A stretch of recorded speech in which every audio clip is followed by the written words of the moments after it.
In the silence before the storm, they rise. Not just to compete, but to conquer the impossible. This is not just a race. It's the pursuit of perfection, a battle of wind, water, and willpower. They come from every corner of the earth. The fastest, the fiercest, the most fearless. Riders who've trained their whole lives for this moment. Masters of balance, precision, and raw explosive speed. Foiling above the surface, defying gravity, chasing fractions of seconds, chasing glory. This is where champions are made and legends are born. Every gust, every jibe, the pinnacle of wind-powered sport, the apex of human performance. This is not just the future of sailing. This is the future of sport.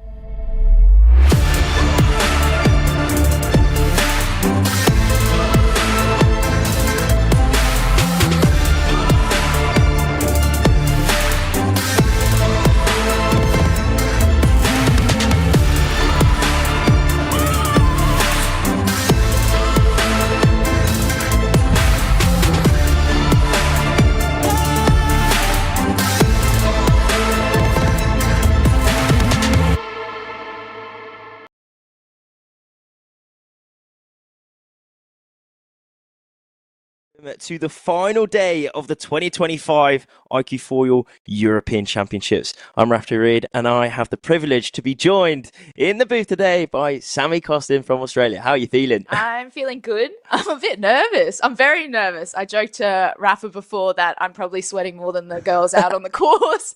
But yeah, no, this is sick. This is really cool. Awesome. It's going to be awesome today. And you've been racing here at the European Championships, haven't you? Yeah. Unfortunately, didn't make the medal race. But yeah, no, I've been racing this week. It's been fantastic. It's been incredible conditions. We were a bit worried coming into the week with the forecast, but yeah, race committee, everyone's done a great job. We've managed to bang off a few races and we're here today with our finals. Yeah, well, thank you so much for joining us. It's going to be epic to hear perspective from out on the water today. So here we are on finals day. Let's have a look at the previous day when we had the racing. That was day number 4.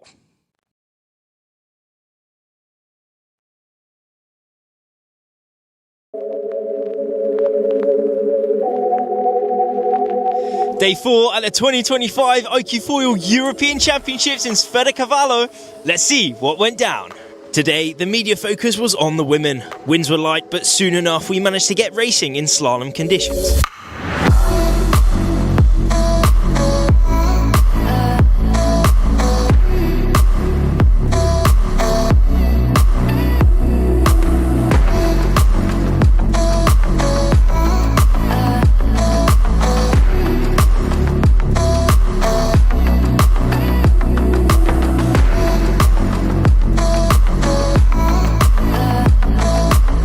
Emma Wilson retains her lead with 3 heat victories. Daniela Peleg is closing in behind with 3 heat wins as well.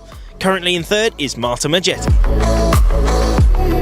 The top 10 is slowly crystallising for those all-important medal races on the final day. I'm currently in 7th, so I'm a bit in the risk now, and this place is a bit crazy, so a lot can happen. So tomorrow I will give it my all.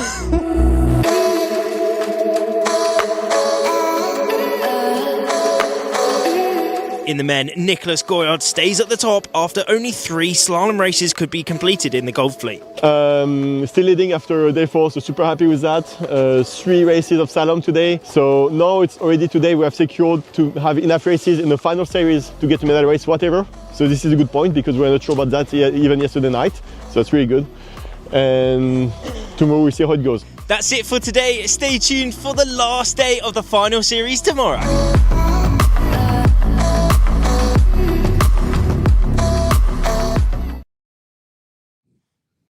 So there we are. It is day number 6. That was actually day number 4 because yesterday we didn't quite get the win, didn't we, Sammy? No, going into the day, I think everyone kind of knew that it was going to be touch and go. The forecast was light, but it was also different directions the whole day.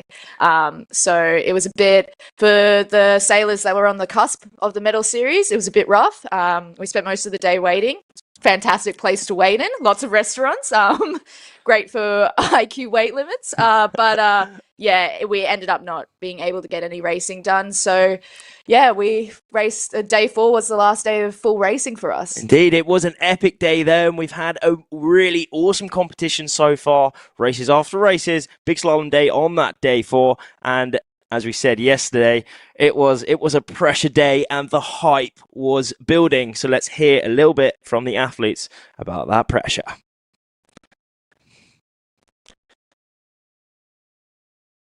Tomorrow's medal race day. I'm starting from the quarterfinals. I'm excited. It's my first medal race in senior fleet, so it's really nice. You're always nervous, but I'm super excited in the same time because I've been there last year. 10 years ago, I won the European Championships just next to this mountain in Mondello, so it brings a lot of memories to me. So I'm super happy to be back in the finals again and be able to fight for the top places.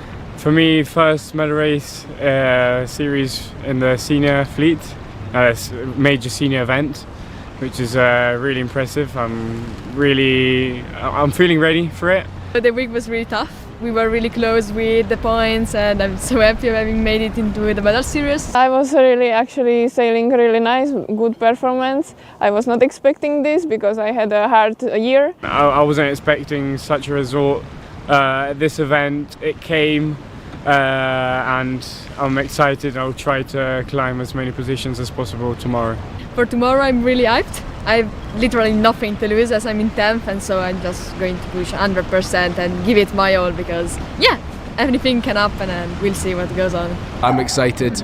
I'm going to go for it. It's a stacked fleet, lots of incredibly good guys, so I'm just going to give it my all and try and race with what conditions give me. My plan is always the same, just to go for it and do my best.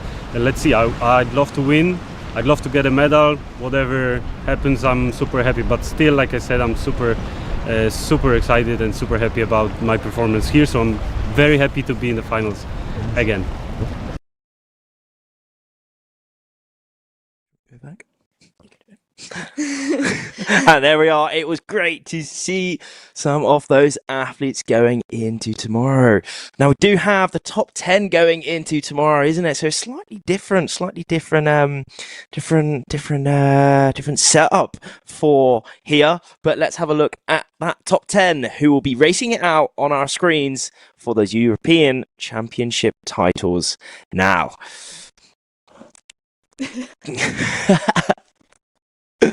They are making their way out now, and for the men, it is in that 12th and 11th spot, just missing out on side of that top 10, getting a spot inside of those medal races. Clement Bourgeois and Manolo Modena having great competitions, but not quite making it inside, and now going to the top 10. It is Johan So making it in that 10th place, and then the rest of those riders up there. Yeah, and now we have the women. We obviously have Emma at the front. She's had a fantastic regatta. The first day was really rough for everyone, and we had a lot of different results, but she's really just kind of held consistent scores, had a fantastic day on day 4 with the slalom. And then in 10th position, we have Medea, a bit of a young gun, amazingly talented, just phenomenal. She won the under-19 Worlds, I believe, recently.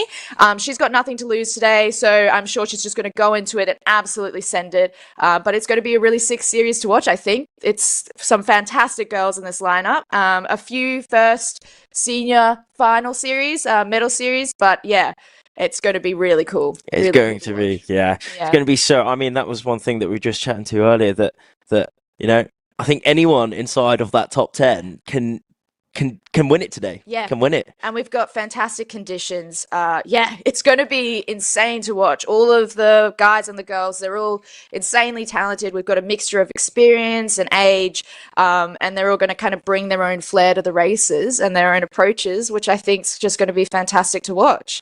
And I think it's going to be a pretty fast and action-packed day. Exactly, and that's what we love to see. You know, with windsurfing and iQFoil, it's fast, it's speed, it's steezy, and it is epic. And as we can see here, our top 10 riders in those medal series are currently out on the water, getting prepared for that medal series. However, here we have a slightly different medal series. Let's have a look at what this medal series and what these medal races entail.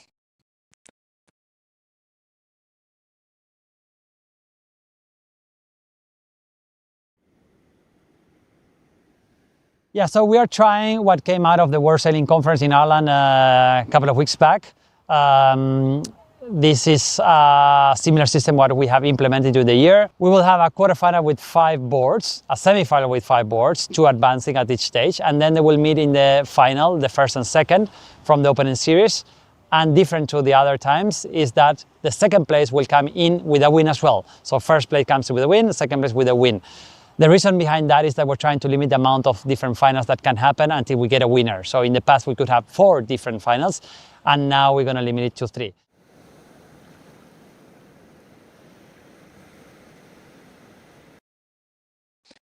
A really, really exciting group of races we have here. Gonzalo Costahovo, our class manager, explaining how it is going to work today. And we have heard how it's working with this series, but what course are we doing, Sammy? So we're doing medal race 1. So we've got really good breeze today. It's a little bit choppy out there. There's kind of a groundswell in this location, but it's a bit smaller than we've had for the past couple of days. So with that one, there'll be a reach start, so across the wind start, 3-minute start sequence. The guys and the girls will round a reach mark, go down to a gate, head back upwind, round that reach mark again, and then go down and finish. And then we're finishing to the... Sorry, don't know my left and my rights. The left-hand side of the course looking downwind. Yeah, so it's a bit of a little reach to the finish, which actually is pretty intense. I will say that little reach is rough. You don't expect it, but it is rough. So yeah, it's going to be really exciting to watch. Exactly, and that's one thing I think adding to the roughness is the waves and stuff. But one also thing that all these athletes have to think about are the ley lines, one of the most important aspects of racing. Let's have a look at what the ley lines mean.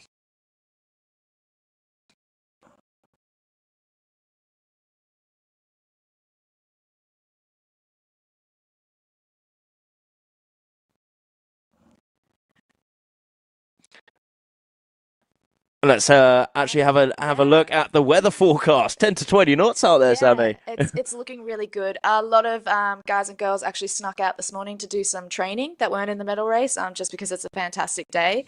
Yeah, with this location, it's pretty shifty and gusty, so that's why there's quite a wind range there.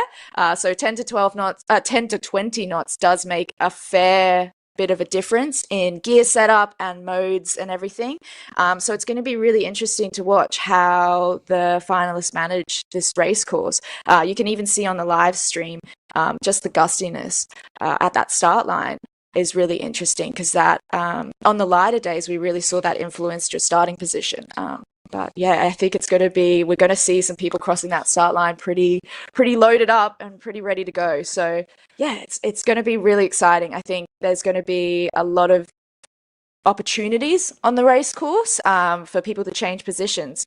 Yeah, I think it's going to be really good. It's going to be epic. You know, I think that's one thing that's slightly different about this location and really sets it apart from other places is these conditions are super tactical, isn't it? Yeah. Sammy, how important is it to be making the right decisions in these conditions?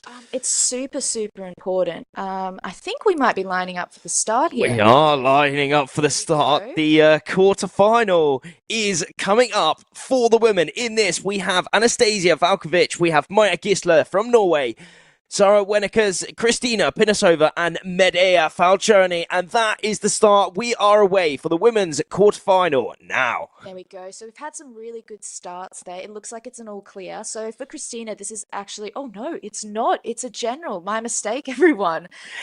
So this is actually really intense. So with this final series, you really, and with any reaching start, you really want to push the start. Starts are super critical. And unfortunately, that does lead to over earlies on quite a few occasions. I know on day 4 with the guys, there was one race where they had almost 6 general recalls. So it can make it a kind of long day. So unfortunately, what we're going to see here is one of the girls is going to be taken out of the race because she was over early and they're racing under a black flag. So it is quite devastating. And this part here where they're waiting around the boat to find out who was out is very nerve-wracking. So like even if you're someone that didn't get the black flag, just this moment and coming back from this is critical to be able to execute a really nice start for the next start. Especially in these high pressure races. Exactly. Yeah. And with this event here, because we had a limited number of races, pretty much every race was a high pressure race. And with the women's fleet, we had one fleet of 55 girls, and they were all insanely talented. So you really had to be switched on. But like we were talking about before, it's super important to be able to make quick decisions on the race course and just be committed to those decisions as well. Personally, that's something I struggle with, is just being able to execute and just being like, okay, I'm going to jibe out at this reach mark, or I'm going to absolutely send it low mode to this mark. And these girls are just spectacular at it. You'll watch, they're just super committed. And in these conditions as well, where you've got that slight wave, you need to be really good at board handling, but also have the nerve and the trust that you are good at board handling and you can just pull off a spectacular jibe. You'll get it done, you'll come out quick, and you'll make it work. Decision making is going to be critical today because we're not going to kind of have a follow the leader's course. So it's going to be really cool. Yeah, I think that is one really important thing that, here, it is the best in the world. This is the European Championships, only second to the World Championships. However, we've got people from all around the world. You, Summer, you're all the way from Australia. Yeah, so I came over for this event. It's been fantastic. It's been absolutely fantastic racing with the girls. The racing has been really close. And we've all been catching up and just talking about the fleet. And it's just amazing to see how much it's changed over the last year, especially with the introduction of the 7.3s, like how the racing styles have changed and how each of the athletes and the teams have kind of adapted to that and what they've brought to the fleet and how they race around the course. So this event has been amazing, like absolutely amazing. The racing's been extremely close. You're always with different people. There's so much going on. It's just been phenomenal. It has been epic, and it's so exciting to see all of the work, all of the dedication, all of the performance that all these athletes have been putting in. And now we have the top 10 coming in to today and racing it out for that European title. Now, this is one of the really exciting things in this medal race series. Anyone inside of that top 10 does have a shot at getting that European title. However, if you're in 10th, you have an absolute mountain to climb. And also, if you're in that top spot, as in the women Emira's, she already has a ticket to that grand final and already one win to her name. But, even towards the very end, the athletes have to be at the absolute top of their performance. Yeah, and I think this medal series is really cool because it gives the sailors in 10th and 9th position really an opportunity to kind of make it onto the podium. So they kind of go into the medal race series with, as I said earlier, nothing to lose. And it's actually a really kind of liberating experience. It is intense and it is stressful. But it's honestly so cool to see. Like we've seen with Mina Mobeck, one of the Norwegian sailors before at a previous Europeans. She came in one of those further back places and she ended up taking the title, which is just phenomenal to watch. And, we've got these top performers in first and second that are insanely consistent and great sailors. And it's always good to see consistency rewarded with medals.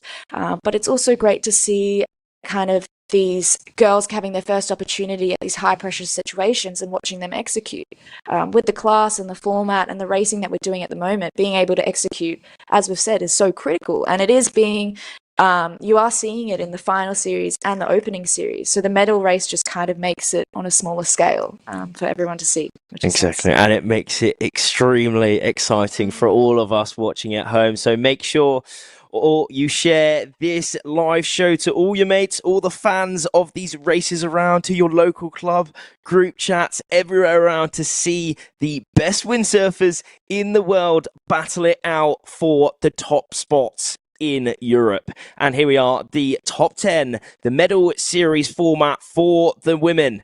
And we are watching the quarterfinal coming up very soon. So in this quarterfinal, we have places 6th to 10th who came into today, and that is Anastasia Valkovic, Maja Gisler, Sara Wenikas, Kristina Pinosova, and Medea Falcioni. And it's the top 2 that make it through to the semi. Yeah, and so this quarterfinal is absolutely packed. Like, all of these girls are insanely talented. I honestly don't know who to pick, who's going to be the 2 that are going to make it through. So it's going to be really interesting to see. It looks like we've gone into sequence now. I'm not too sure who was the over early. Have they identified them? Yeah, not too sure who it was so far, but at least one or more of the riders was over that start line. Now, some of the terminology that we were using before, the general recall. Now, a general recall means that everyone is called back to that start line, and effectively that race was cancelled, let's say. That race was cancelled, and then they all make their way back to that committee boats and then view on the whiteboard who was over that start line. That was one of those pressure moments that you talked about, Sammy. So with the reach starts, basically, the starts function under a black flag. So you can't be on the course side of the race course with a minute to go. So that's either you've started early or you've got stuck on the course side, which is an issue we run into in the lighter wind when you're doing your start sequence. Because as you can see now, all of the girls kind of come up to these starts foiling and quite far away. So when it's lighter wind, you've really got to connect those gusts. We don't have that issue today because of the great forecast. So the girls are kind of able to just set themselves up and line up and go, which is quite nice to see. But it looks like... Now, it looks like whoever was over that start line has got that 5-second penalty going in to the quarterfinal. So we'll just see who that was. I think it might be Anastasia if I can... No, it's not, because I can see on the line at the minute, it is Maja Gisler, it is Kristina Pinosova, Sara, and Medea. So it was Anastasia who just popped that line. She has that 5-second penalty, and we are underway with the first race here on day number 6 of the European Championships. It is speed, it is windy, around 10 to 15 knots out on the water, but look at their board speeds. They are absolutely cranking on this top reach, and Kristina Pinosova has the speed, doesn't she? She's had a fantastic start there, so she's probably... Medea just going down. A little bit of a lay down there. She should be okay, though. She should be able to get that sail up quickly, but that does give Anastasia an opportunity to kind of catch up with the pack. Yeah, Kristina's just had a fantastic start there, and she's really just got away from the pack. She should be so happy with that. This is her first senior medal series. Yeah, she probably feels fantastic. But it is not. It's not over. You know, it's the first little leg, but she is absolutely cranking. There is no stopping her. This is that top reach, and there is that mark making their way downwind. Yeah, so they've just started turning around this reach mark now to head downwind. On that reach, you could probably see the waves. That's a critical component of this downwind. So using those to get more depth, but also managing them with the wind strength. So you don't want to have any cavitations or overfoils that could potentially lead to a crash. As we've seen, we've already had one, unfortunately, but she should be back into it soon. Kristina's still doing fantastically here, just holding ahead of the girls. It's going to be very interesting here. This is when we're going to see basically the importance of ley line calls. And here we go. She's going for a jibe, so she's called it early on the girls. Whoa, it is so close, though, isn't it? Look at the waves, though. Yeah. It is big out there, isn't it, Yeah, Sammy? It's so we've got big. Sara and Maja coming out of those jibes and really pumping to make use of those waves to get that extra depth. As you can see, they line up a bit better with the wind direction. We've got Anastasia getting back into the mix now. So she had the 5-second penalty, but she is so quick. I will say that. Starting below her on a start line is horrifying. She is such a fantastic sailor. So I'm very optimistic that she'll be able to come back into it. Oh, big moment down that bottom end. I think that was that Christine? Oh no, it was Maja actually. Yeah, I'm not Maya sure and if there was Sarah. any contact there, but we have seen Sarah drop off the foil. We'll have to see if anything happened there. I'm sure the jury boat's all over that, but we do have Christina heading out to the other side of the Indeed. course. So right now, we've actually got Anastasia in first. Anastasia's come Which is back, hasn't she? incredibly, she's come back from that 5-second penalty, and so she's really going to use that speed to her advantage. So with this one, with this medal race series, or with this format that they're racing, this top lay line is critical. If you can do one tack and get it done, you're ahead of the girls. So as we can see, Christina's done a really good tack in the background there. So she's coming across with Anastasia. She's probably trying to position herself between her and the mark, and so she can kind of get that early attack and make some gains. But if Anastasia makes it onto that ley line, she's got that one tack, isn't she? Yeah, one tack, just do a really nice clean tack, make sure the ley line's right, and she'll round pretty well. So here we go, we can just see her rolling over the top of... I'm not too sure. That is Maya on the left on the screen there, but there is Anastasia putting in her tack. Maybe not the best tack she was hoping for there, but she's straight back up on the foil. Exactly, and these conditions are so tricky. Like, you can see the waves there. Getting the tack right with this, getting the timing and allowing your nose to get up, to get around cleanly without the resistance from the water is really difficult. Plus, when you've got the pressure of executing a singular tack, you really don't want to mess it up, and so you don't really want to push it. Oh man, look at her go. It is absolutely awesome racing out here. Now remember, it is only the top two that make it through to that semi-final, and Anastasia Valkovic from Poland 6, has made it back after that 5-second penalty. She has shown that she has the speed, and she's made the best tactical decisions so far within this race, and she is certainly on that ley line. But this is a great shot to see that it is actually pretty big swell yet again out there, and a very close mark rounding from Medea, I think, as well. So it is phenomenal. Yeah, the two girls that kind of got the short end of the straw have come back. I'm not too sure on what course Medea took to the top mark there, but she's come out fantastically. Yeah, as you can see, it's pretty full-powered conditions, so the girls are pretty comfortable. So it's really allowing them to kind of show their speed. But yeah, this is fantastic racing. Look at this. This is wicked, and we can see that it is still quite gusty out there, you know, in that background.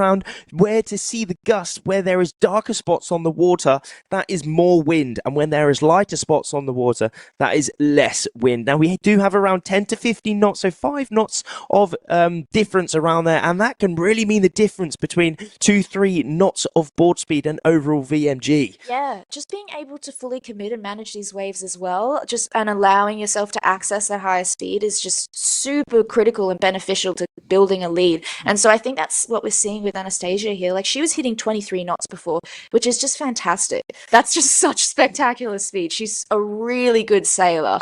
One of the strongest in the fleet. And look at this beautiful jibe here that she's doing. Riding that swell through, and she's staying back up on the foil. Anastasia in that top position, and it is Maya Gisler who's come back as well. Now Maya Gisler and Anastasia are in those top 2 positions, qualifying into that semi-final, but it is not over yet. Let's see on the left of our screens, Medea Falcioni is really going for it, taking that early line, but Maya Gisler is not stopping. Now, no, they just have to be inside that top 2, but they are fighting all the way to the very end. Anastasia is gone down. Oh, big swell there.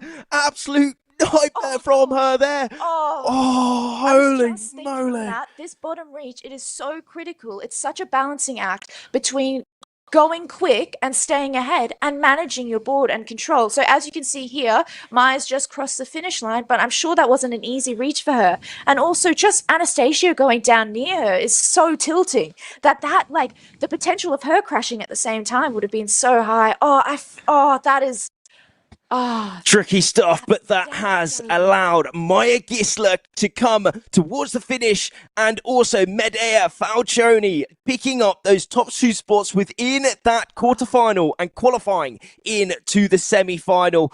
Absolute heartbreak at the end of that last reach. Maya Gisler and Anastasia just absolutely shredding towards that last moment, and Anastasia just picking up, just smashing into a little bit of wave there, and unfortunately unfortunately hitting the floor, having a bit of a crash. But hats off to Maya Gisler and Medea Falcioni. You know, Medea, she was in a little bit of back there, but she really went for it. She took that early line, and let's have a replay of that exhilarating first race here on day number 6, the finals day of.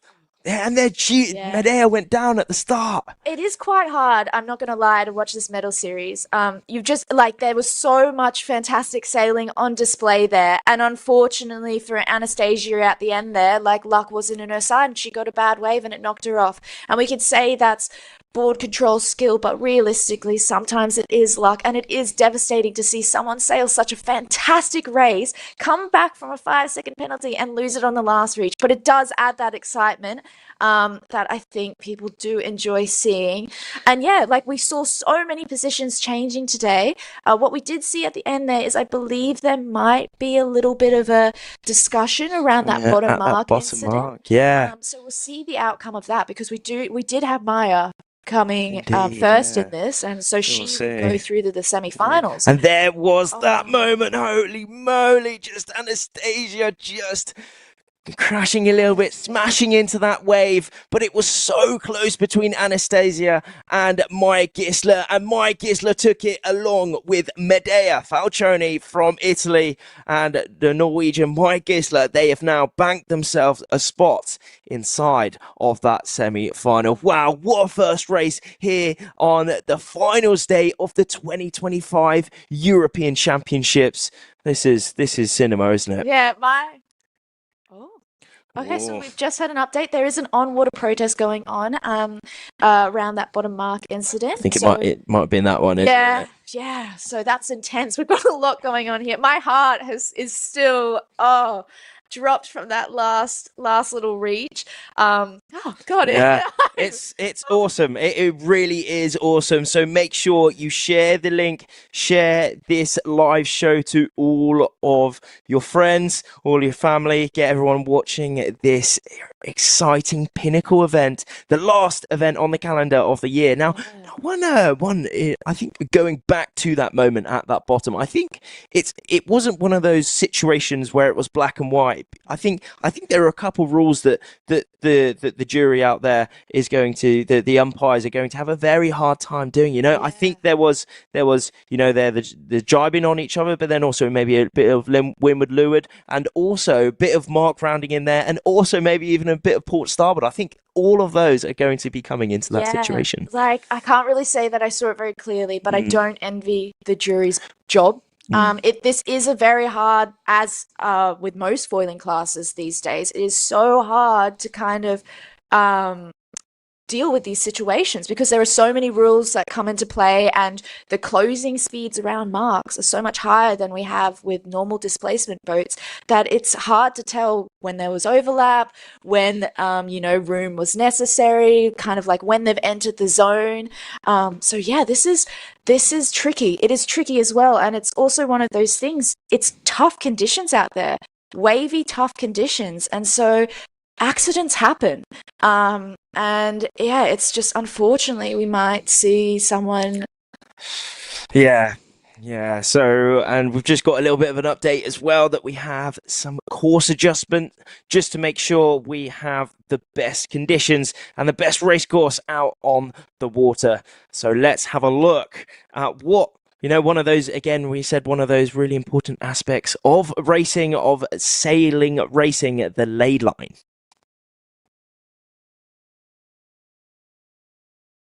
So obviously when you're sailing you can only point so far into the wind, so we have to zigzag upwind, and the lay line is the point, it's kind of the invisible line that you get to where you can tack and reach the windward mark, or the leeward mark if you're going downwind.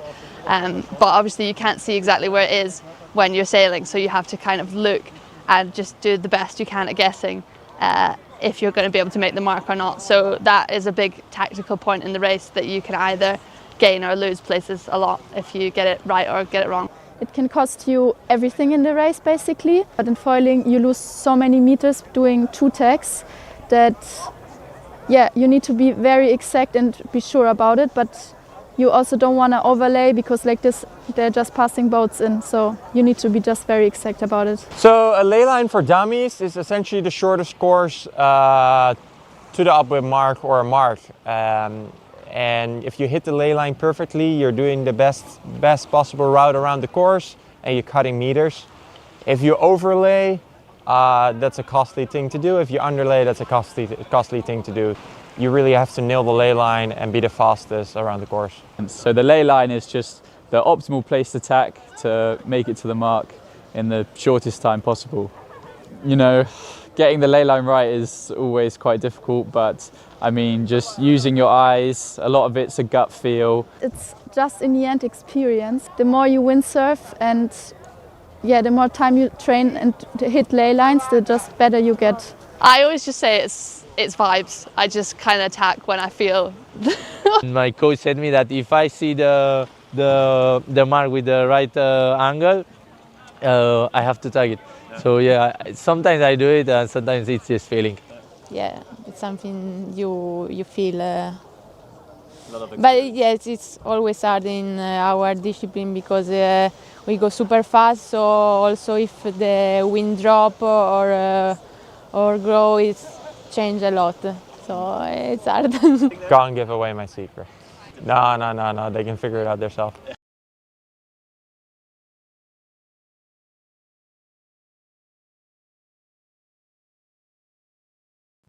We're back in the game here in Sferracavallo for the 2025 European Championships. Great to hear some information on those ley lines. Yeah, it's always good to hear from those guys. They were some of the top sailors in the fleet. A few of them didn't really mince their words, especially Luke there. But yeah, ley lines are such a tricky thing, and a lot of the sailors did Ooh, what does that say? I can't see. Oh, can't quite make it out. Whatever. Oh. It's important, whatever it is. But I think that will be the decision of the protest that we had. So hopefully we get confirmation of what happened there soon. But that could be pretty important, hey? Yes, yeah, that's going to be seriously important, especially because it's involving Maya, who would make it through to this semi-final. So yeah, this is really interesting. I'd love to know more details on this protest, and hopefully we could give it to you guys as we learn more.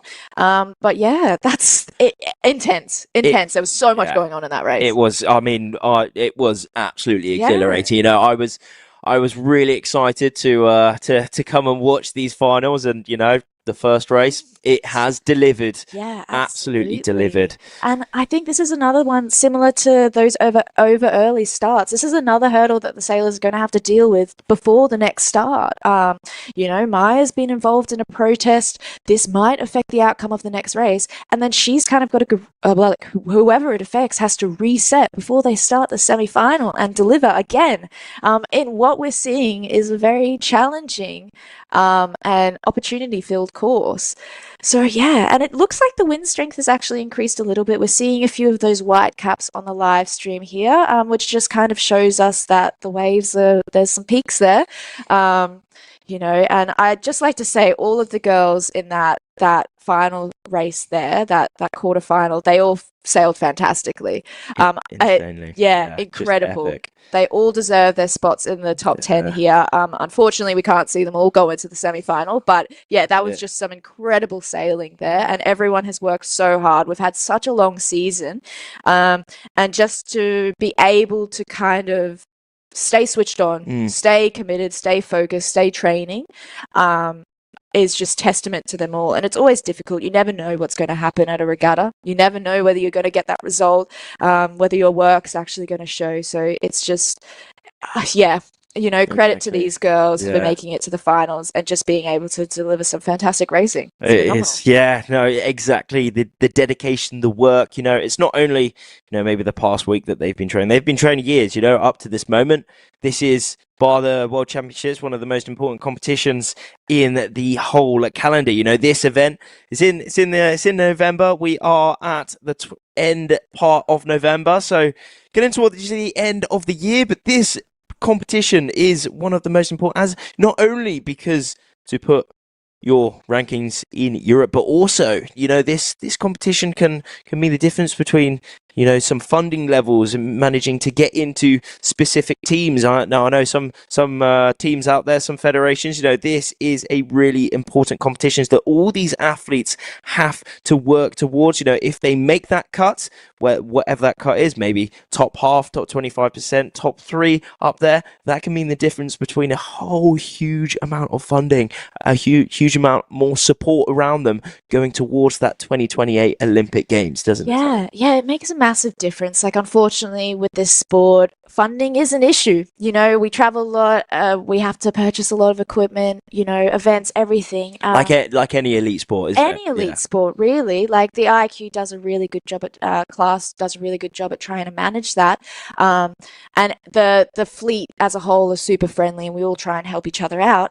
But yeah, at the end of the day, performances at these regattas are critical for internal qualifications for federations that help support these sailors to kind of not only attend these events, but to train every day and kind of reach their full potential.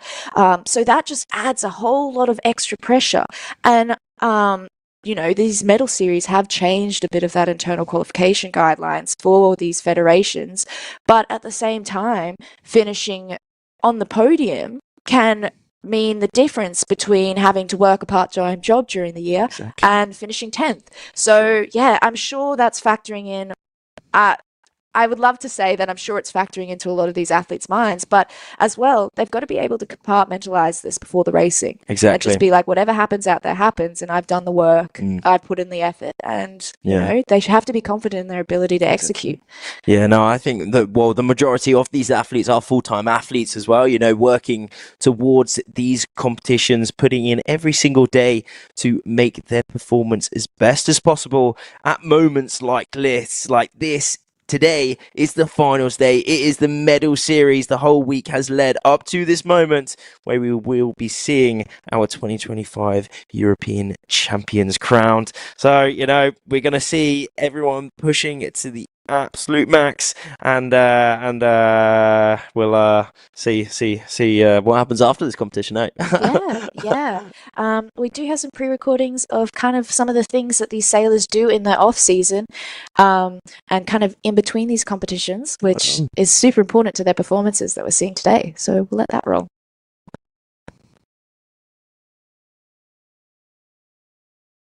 So I will take a month off now and be a bit in the winter in Austria. And then we are planning to go in January to Lanzarote like every year and stay there some months because you get so many water hours in there and you build a very good base training. So I'm happy to go there again. We are looking for Lanzarote at all, for 3 months in Lanzarote. Start training again. We were trying to improve, to start training with good partners. We go home to Weymouth for a little bit and then Lanzarote and maybe Brazil in January. But yeah, somewhere warm. I think like iron out some of the things that I'm not so good at. Like this week I've sailed well, but I've definitely had my fair share of big results, and there's some weaknesses there that I'd love to work on. And I think we'll be probably training a little bit in Lanzarote, which will be nice. Get back in the warm, away from cold England. Instead of taking a bit of a break after this, we're going straight to Lanzarote and train in December and try and get some hours in, because I feel like I didn't get enough of that this year. So. Now after this European, I think I will rest in December at home, and then finally going to Lanzarote, and really looking forward to go there. I think I was working quite constant this year and I found a good balance, so I will try to keep on going like this. Like I don't want to change too much to the other years, and because I know that the last year worked, so yeah, I will go with this mindset into the winter training. Yeah, I mean, there's still a lot happened this year. I mean, we had a sail switch, so a bit of technique adjustments that happened, and I think after all, you can still take some notes of what happened this year, and we'll take that with us and look back at it. But yeah, mainly looking forward and just start grinding again, like something I'm really good at. Make a lot of hours and just try and up the level, and then hopefully we can show everybody what's up again next year and kick some ass.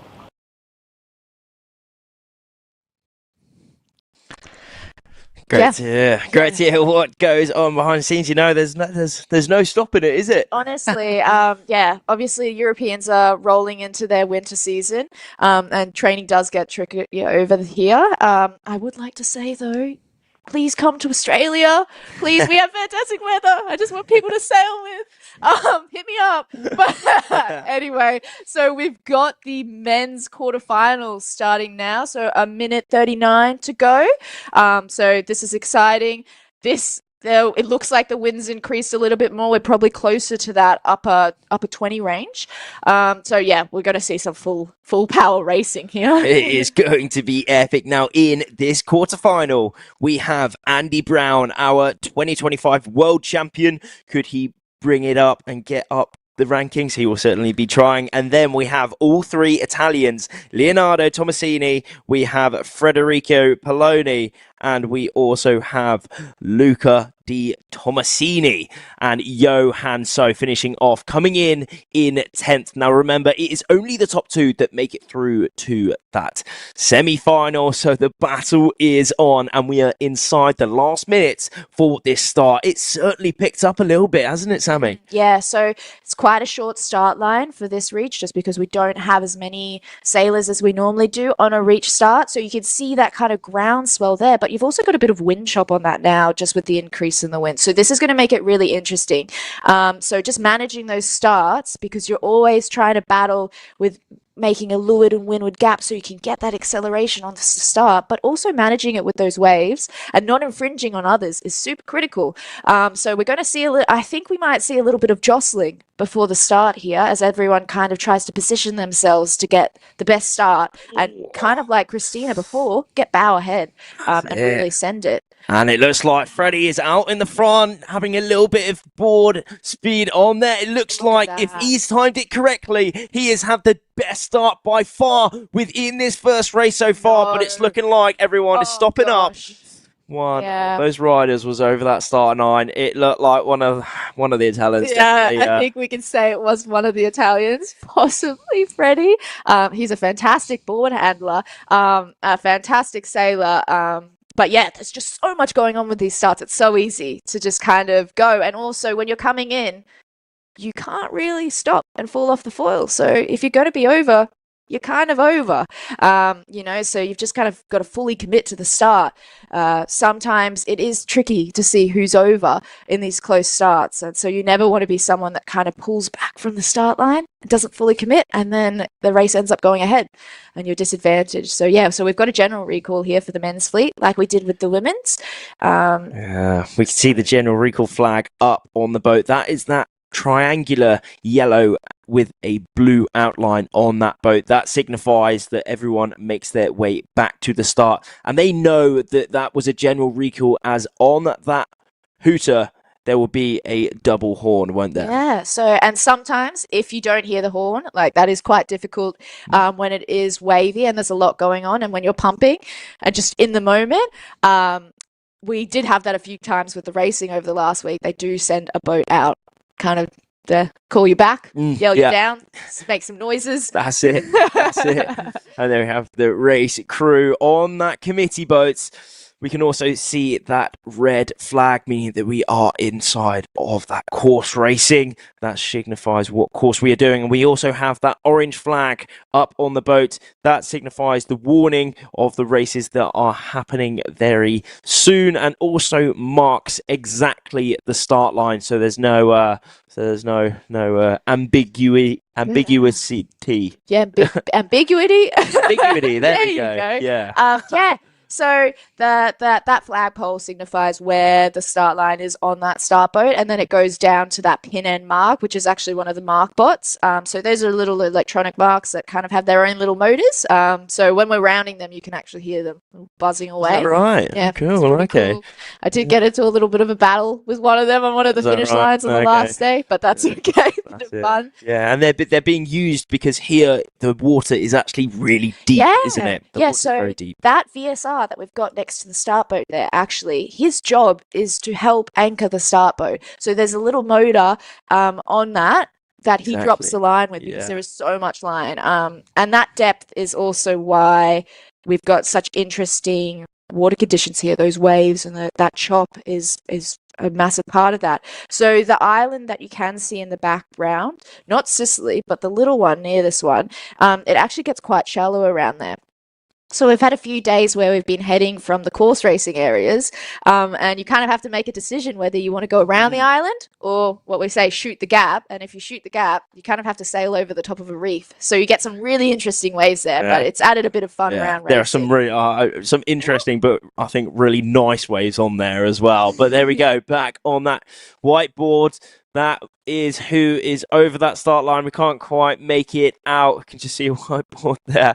And it is Italy 286. Just got confirmation. So unfortunately, that is Federico Poloni out. Well, now he's got that 5-second penalty, hasn't he? Yeah, and as we saw in the women's race, anything's possible in these conditions, and you can pull back.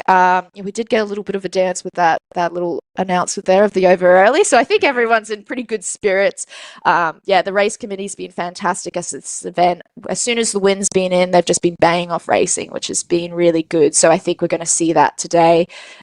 These generals do slow things down a little, but as soon as everything's sorted, they crack on. They get it done. No messing around. We have race after race here. We have the final series. If you have just tuned in, you are witnessing the final day, the medal series of the 2025 iQFoil European Championships. This is the Olympic windsurfing discipline.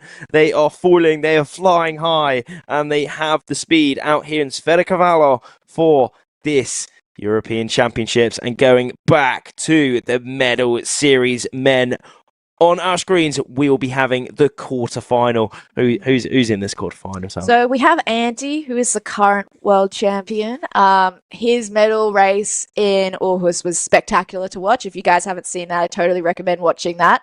I watched that one on shore, and it was so intense. Actually, it was intense. It was, yeah. All of this racing as a sailor, just watching it, and knowing these sailors as well, it's just feel a lot. But yeah, so we have Andy in this race, and he's a fantastic sailor, a top performer. He's demonstrated that this week and in previous events such as the Worlds, where he really just delivered. We also have Poloni, and this is his first senior final series. He was saying earlier he wasn't expecting this result, so yeah, he's just stoked to be there, I think. And it's really cool to have Freddie there, but also Leo. Last year, in the previous years, they've absolutely been dominating the youth scene. Multiple international podiums for them, and for them to come into senior now and be inside of that medal race with the absolute best in the world. No age groups here. This is open.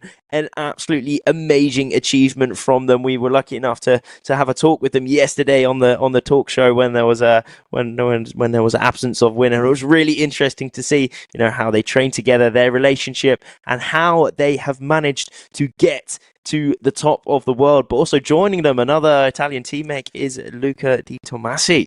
Yeah, I'd love to say local bias, but I don't think this area is local for any of them. And just with the conditions we've been presented with this week, it's been so unpredictable and shifty and gusty and changeable on the race course. I think it's been anyone's game, but it's great to see the Italians doing so well at a kind of a home event for them. And yeah, to see kind of these young guns really delivering in the senior fleet, because this is where the action happens. As Rafferty said, there aren't any age groups here. It's just a free-for-all. That's it. Yeah. So you have those super experienced sailors that have been campaigning for multiple years, and then you have these absolute little young guns, these little weapons come in, and it adds so much excitement and flavor to the fleet, and it's like a lovely breath of fresh air, I think.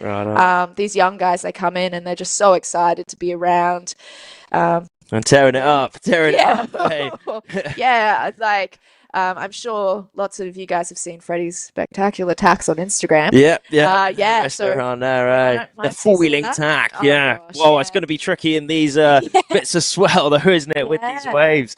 We are inside of the last 20 seconds. Here though. we go. It is game on. Now on our screens, we have Andy Brown, Leonardo Tomasini, and Luca Di Tomasi. And down that bottom end, Johan So on that Patrick equipment. This speed is coming out on to the left with that 5-second penalty. We have Federico Poloni, not to forget. And now we have those top 4 out in front. It looks like Leo has had the best start there, but Andy Brown is just below him. Not even a board length separating both of them. They are both absolutely sending it on this top reach. The waves are high, the wind is strong, and this is exhilarating. Wow, look at those speeds there. Yeah, both of those guys were quite locked in at the beginning of that reach, but we're seeing just a bit of movement in the rigs there, which is just demonstrating that they're really having to manage their boards through these waves and keep them controlled.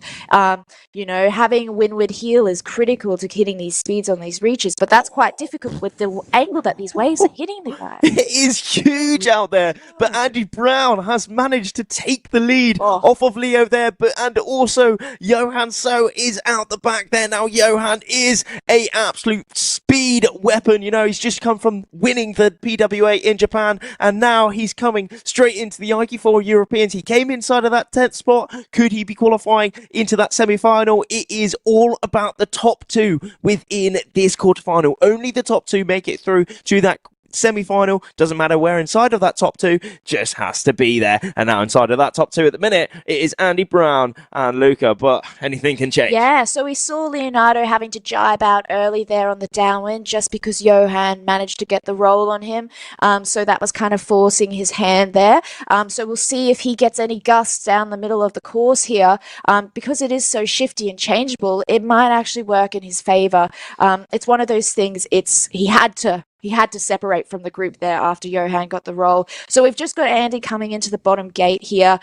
So one of the things that the guys would be considering here is what end is favoured with this gate. So kind of what mark is higher. It is big out there. We could see Andy just touching down pretty hard there, smashing into a wave, but nothing is stopping him. He is pumping, and Leo just behind him is also pumping. It is the battle of the pumps. Now, what we can see, what is pumping? It is where the riders pump that sail, they move that sail and transforming that into speed and angle, isn't it, Sammy? So basically with those bottom mark roundings, what your main goal there is to make sure that you've got a clear lane so your air isn't being affected by other sailors. But if you can kind of climb up those ladder rungs on the race course and kind of allow yourself to sail the shortest distance, you're really putting yourself in an advantageous position. So we've seen Andy do fantastically out of that bottom mark rounding there. He had fantastic form, really great board control. He's gone off the uphaul, which allows him to kind of push that rig forward and sail a nice powered up high angle. So really optimizing on that high lane that he got out of that bottom mark there from that fantastic pumping stint. So Johan had a bit more of a rougher mark rounding there, so we had to go for a lower angle. So we're just seeing that separation there now on this aerial shot. Andy's still pumping away. We did see this at the medal race at Worlds. He is just a fantastic sailor, really able to execute and physically so strong. And it's just like we're seeing more and more in the class as the sail sizes have gone down, and across all conditions, this pumping just allows you a better opportunity to position yourself on these ley lines and the critical points of the course where the racing kind of... Oh, Andy Brown just smashing into a wave there, but he saved it, hasn't he? There we go. So he's and Leonardo Tomasini also smashing into it there, but he's all right as well. Yeah, so we've just watched Andy have to drop down a little bit. He may have got a little bit of a shift there, but he also clipped that wave. And in order for him to get the board moving again and get that speed up, he's going to have to go down. But he's just managed to round that top there, that was fantastic. That was a very interesting spot, wasn't it? We were talking about that ley line, and it's looking like there was a big shift. So it is only Andy who has made that ley line as he just was close enough. And now all the rest of those riders have to double tack. Now, that ley line has changed because the wind has changed. Because when that wind changes direction, the whole route up the course has to change. And now they have had to put in that double tack, and now they have made that upwind mark. But that was a very interesting moment there. It's really good. And so as we can see there, Andy has jibed off, so he didn't go all the way to the corner on that downwind. And, you know, he may have seen something down on the course, or he might be just going for a soft cover on the boys, knowing that he was the only one that made that lay line. But his race, bar any accidents or whoopsies, is pretty much made here. He's done a fantastic job by getting that top lay line and working hard for it. And in these conditions as well, you could see he's really working with the waves there and pumping down with them. Yeah, he should be super stoked with that. Like, that is so... Being able to just kind of keep yourself calm, especially with that mismanagement of the wave and with that, what we can assume was a little bit of a shift at the top there. Indeed. And still just being like, nope, I'm going to make this lay line. I'm going to pump as hard as I can and I'm going to get it done.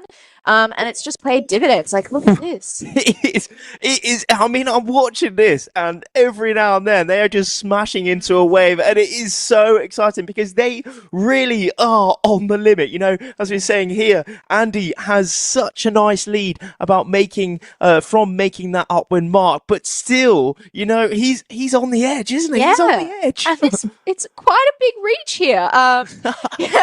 Yeah, but look at him. He makes it look comfortable. It is not comfortable out there, I can say that. I'm not even sailing it. There would be a lot going on. But yeah, he has just delivered a masterclass, and that is why he is world champion. Look at him. There we are, hand up, Andy Brown. What a race from there, an absolute masterclass showing why he is the world champion, and he has qualified into that semi-final along with Luca Di Tomasi from Italy. Those are our qualifications into that semi-final. Johan So in third place. Oh, I think that is actually Leonardo Tomasini. Yeah, look at him go. There we go.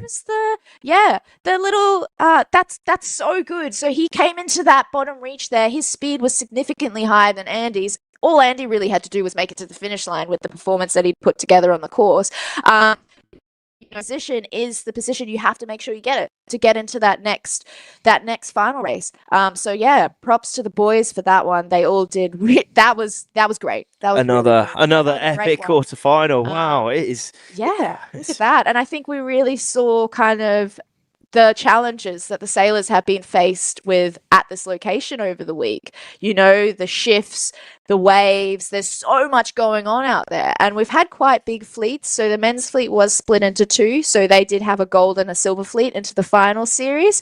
But for the women, we were all together. And so when you have 55 boats on a start line with these waves and just racing around the course and you have these shifts, positions were changing so much. So just holding your nerve and, as I've said, I think a few times, and delivering is critical. Yeah, it certainly is. Every single moment is so important. Mistakes can be so costly. It doesn't even have to be a big mistake. It's just a little mistake and it can mean the difference between winning and losing at the end of the day. Yeah, and just watching the replays here of Ed. Oh my holy moly, he nearly hit the drink there. He is one of the most skilled sailors in this fleet. Like we just saw when he was on the uphill there, he was still pumping with his legs. In these conditions, even just being on the uphill, off the uphill. So basically with that, when I say that, he's using the rope that we use to pull up the sails if they fall into the water, and he's grabbing that with his front hand to really hang off and kind of get really good leverage with his body and push that rig forward. So the fact that he's able to do that in these wavy, windy conditions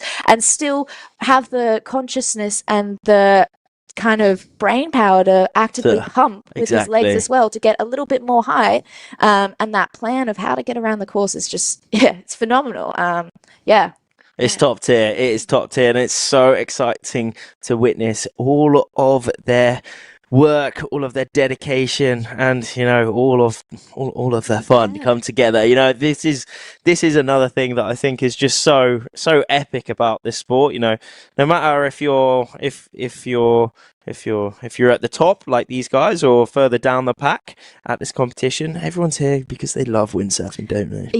Yeah, I think we saw that on the kind of, I believe it was day 3 where we were out racing, but we ended up getting sent in because of rainstorms.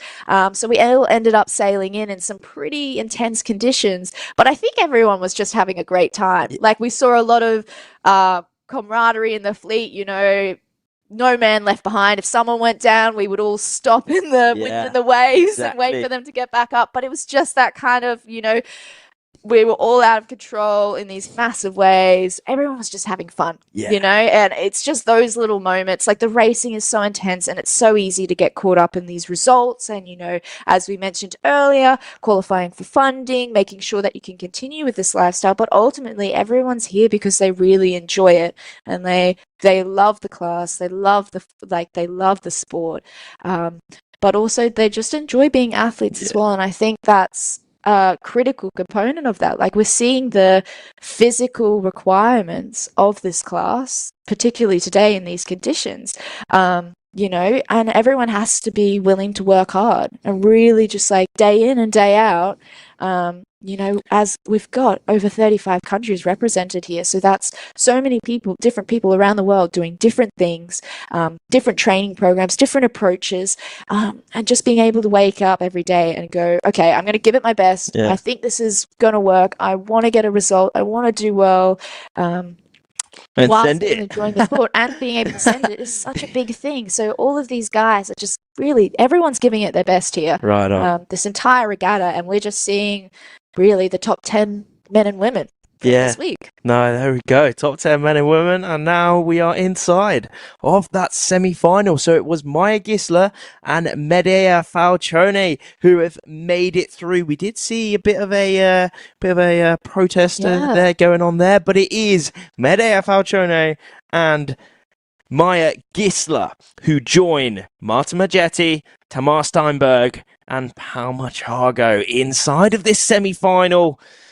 This is a big moment yet again. It is the top two that make it through to that grand final. Doesn't matter where inside of that top two, just have to be inside of that top two. People from all around the world here, all around Europe, putting this on the line. This is a big race for them, isn't it? Yeah, it's a really big race. This is where it really starts to kind of like, we've got the medal series underway, and the race committee's got their flow on now, and starting to get really, really serious. So by the looks of the images we're getting on the live stream, the wind has died a little bit. But, you know, you never know. It could increase again once they're done with this reach, or even that wind could be sitting there at that reach mark. We can't really see the whole picture here.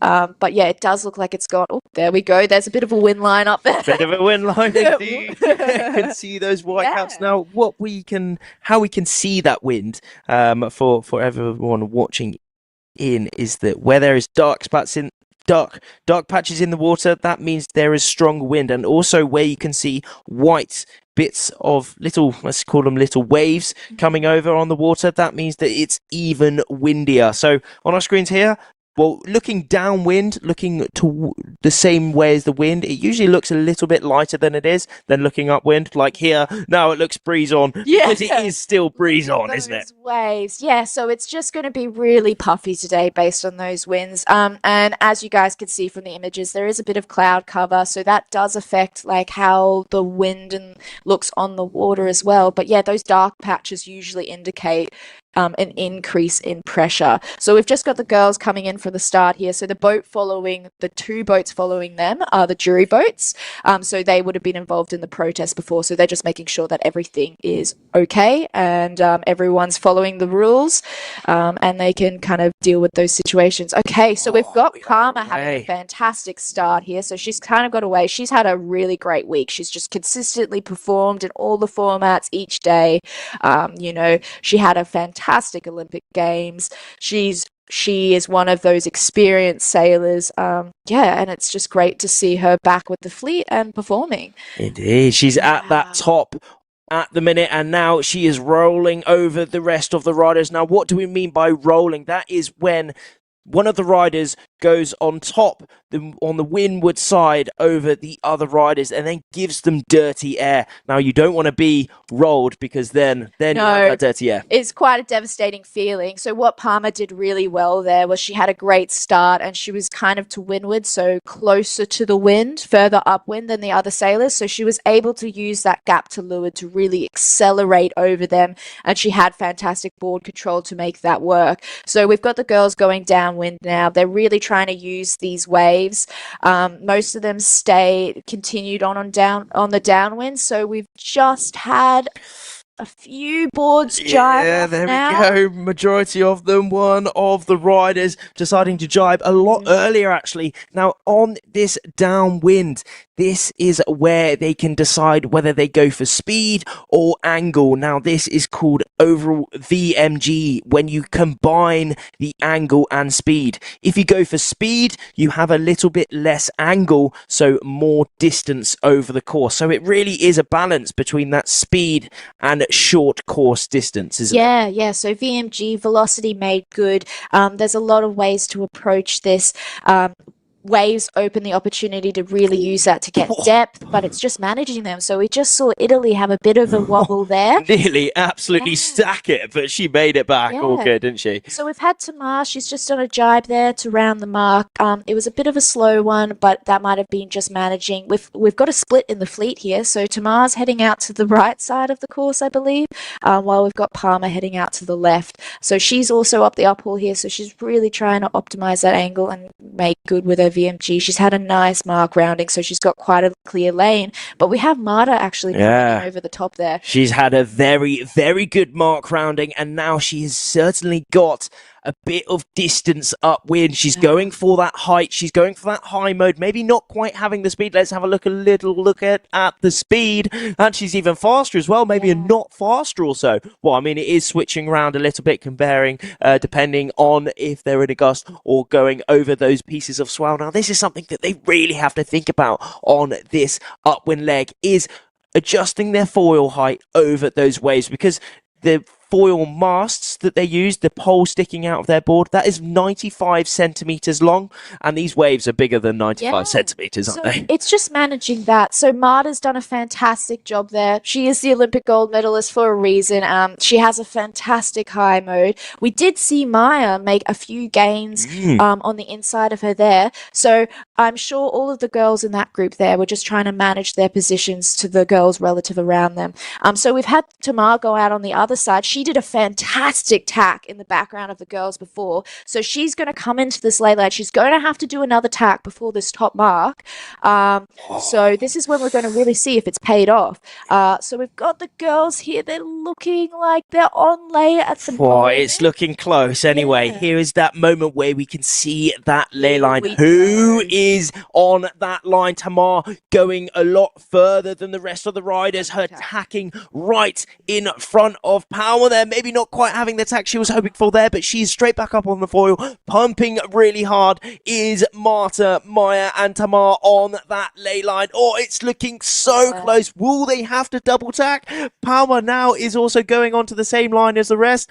Maya just dropping out the back there, pumping really hard. Who is going to round that top mark in first place? It is so close. All 5 riders, couple seconds splitting all of them, but it is Marta Majetti rounding that mark in first place. She did come in today wearing that red bib in 3rd place overall. She is currently in that qualifying position, but in hot pursuit is Tamar Steinberg in that 2nd place and Palmer Chago in 3rd. It is so close, isn't it? Yeah, all the girls did a fantastic job managing their lay lines at the top mark there. Palmer really she was slightly overlaid, so she used that to kind of gather some speed and come down on the girls.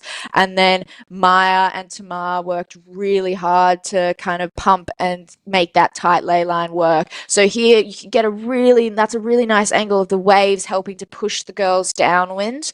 This is incredible racing. You know, it's quite strong wind, but they're still physically working really hard.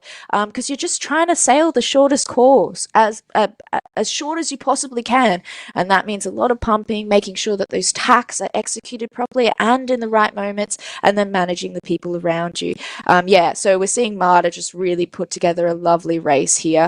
Tamar as well. On top of a piece of swell there. They're actually both on the same swell. Almost all 3 of them on the same bit of swell. Reach. So here we go. is coming through on the right side of our screens. It looks like Maya is taking that second spot, Marta Majetti in that first spot. Now remember, it is still only the top two that make it through to that grand final. Marta Majetti and Maya Gisler currently in those positions, but as we saw in that quarterfinal, anything can change on this final reach. It is massive out there. The wind is pumping, and they are sending it all the way towards that finish. Yeah, so this, as we saw in the quarterfinal with the girls, it's intense on this reach, and this race, they're so close together. So Maya's kind of gone up here, and I'm sure she's going to try and cross the line a bit earlier. I'm not sure on biases, or use the speed to accelerate and try and get ahead of Marta. But Marta's just doing fantastically. There we go. She's crossed the finish line. She's got to be happy with that. I tell you what, second place was extremely close there. I don't actually know who quite got it there, but it was Marta Majetti who wins this quarterfinal and is now progressing up and continues her quest on getting that European Championship title. What a race from her, but it was so close from all 5 of those riders, really highlighting the level within that this race. So Maya again has delivered another fantastic race. So she has had she's going to have a long day. She's going to have a long day. So she's definitely going to do the most races out of everyone out there today, which might work in her favor because she might have a bit more of an understanding of the race course.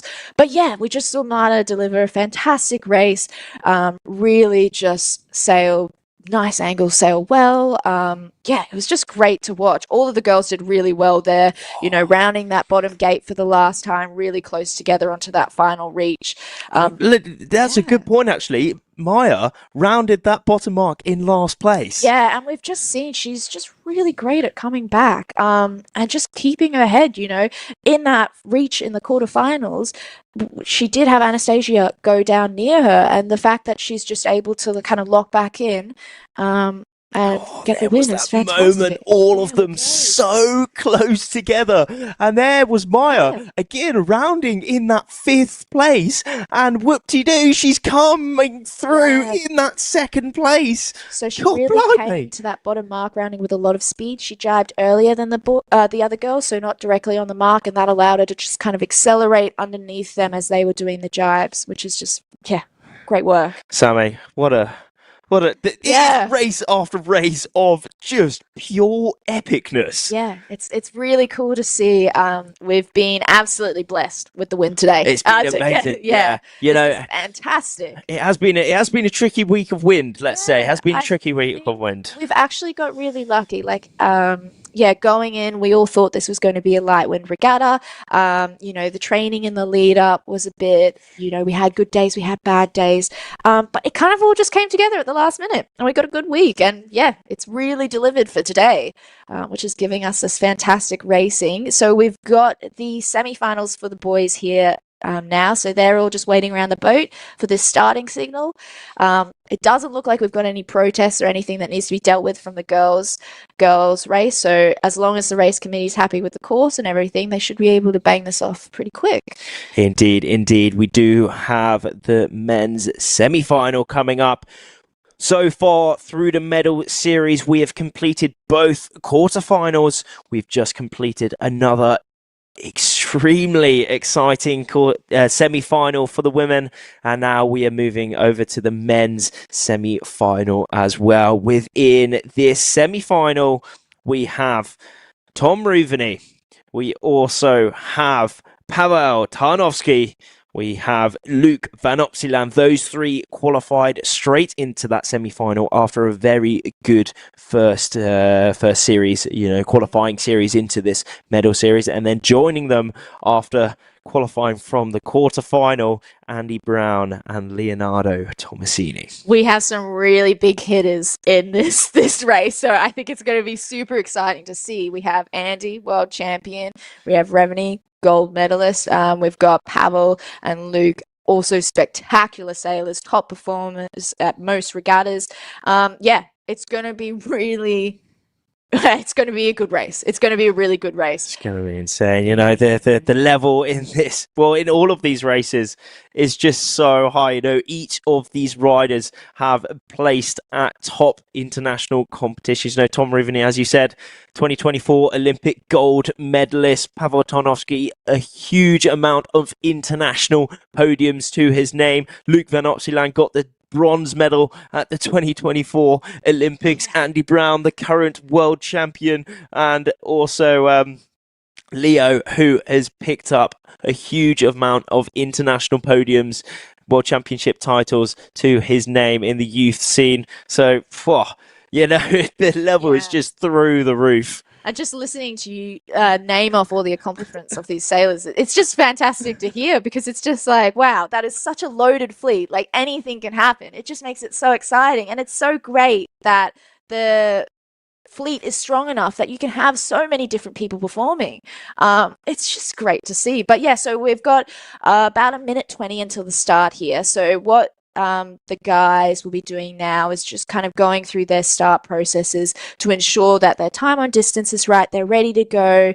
And they're ready to deliver a really good start. So with the start lines here on reach starts, predominantly the pin end, there is a bit of a bias.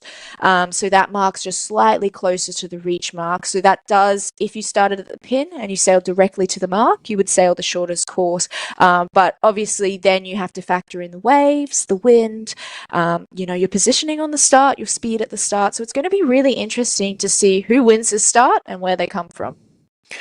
And we are now inside of that last minute coming up for this semi-final here in Sferracavallo. Got a beautiful mountain in the background, and now we have a little island in the background. But now the focus is on that semi-final. They are all starting to speed up already on their foils. They are going to be wanting to hitting that start line at the 0-0 at full speed. So where are they going to accelerate? Where are they going to start on the line? Luke Van Opsieland starting right down the bottom. Leonardo Tomasini right at the top, and in the middle there, pushing out from the back, it is Tom Ruveny, Andy Brown also in there, and Pavel Tarnowski. And there we are, away in this start. All 5 riders of this semi-final in the 2025 iQFoil European Championships. It's around 10 to 15 knots of breeze, but they are over 20 knots of board speed. This is speed, this is acceleration, and this is extreme. Yeah, so we're just seeing the boys clip a little bit on their waves, but they're all doing a really great job at staying in control and getting this done.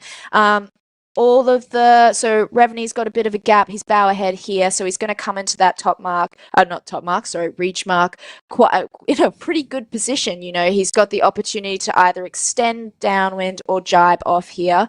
There we go. Luke's come back nicely there. Andy's going for the roll there. Oh, he's going for it. He is going for it. They are all going for it. We have that speedboat right behind all the rest of the riders, because out here in this medal race series, we have the umpires making decisions exactly as they happen. They're watching all these situations live at time, and then as we saw in that women's quarterfinal, they make a decision right out on the water so we can get racing underway, because usually in the previous days the protests happen after the racing, doesn't it? Yeah, so we have a different procedure for the qualifying and final series. There's a time limit after the racing. You come in, you lodge a protest, and then it's dealt with in the room. So by having the jury boat out on the course, it just allows things to be dealt with quicker and to get the racing done, you know, because it can be quite a long process.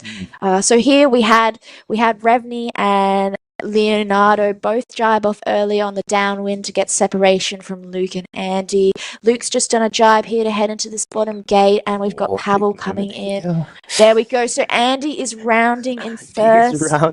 He's rounding that left-hand gate looking upwind. Oh, big moment there. Massive touchdown on the other side there. I think that might have been Tom, but he is still back up on the fort. You know, we've seen all these riders have some big smashes on these waves, but, you know, in every single moment, they've managed to harness, you know, like stay up on the floor, really showing their performance. Yeah, like I think it's near impossible to sail in these conditions without the occasional whoopsie.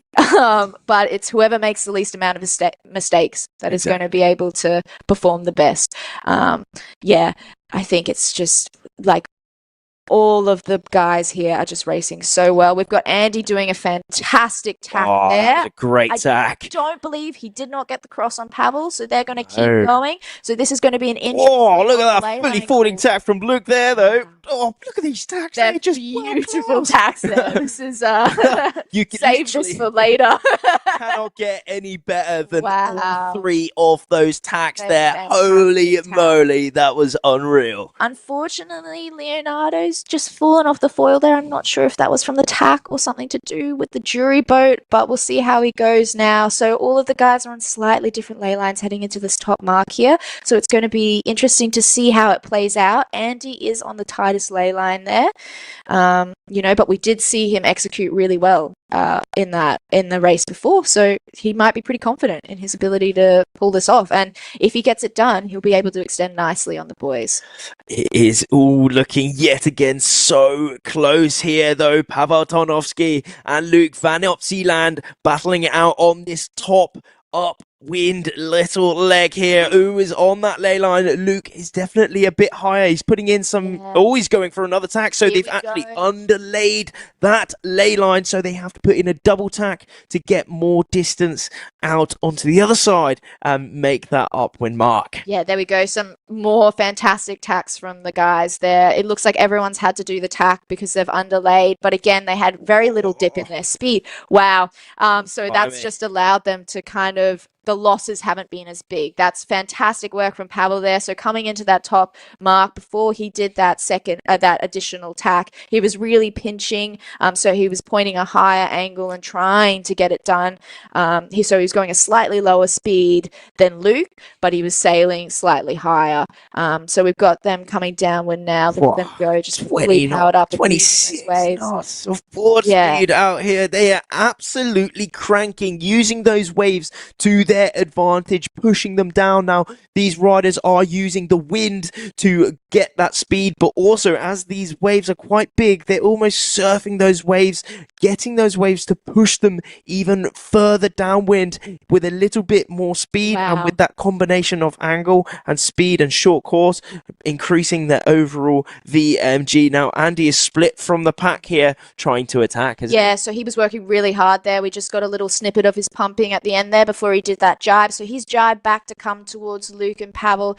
We've got a really nice shot before of Luke using those waves to accelerate and kind of get over the top of Pavel. It's going to be a close reach again for this final reach. Luke's gone for the jibe. Pavel's jibing close around the mark. He's pretty solidly in the lead here. He's having a great downwind there, hasn't he? Really extending his lead out here. Now remember, it is the top two that make it through to that grand final, and currently it is looking like it could be Poland 1, Pavel Tarnowski, and Netherlands at 55, Luke van Opsieland.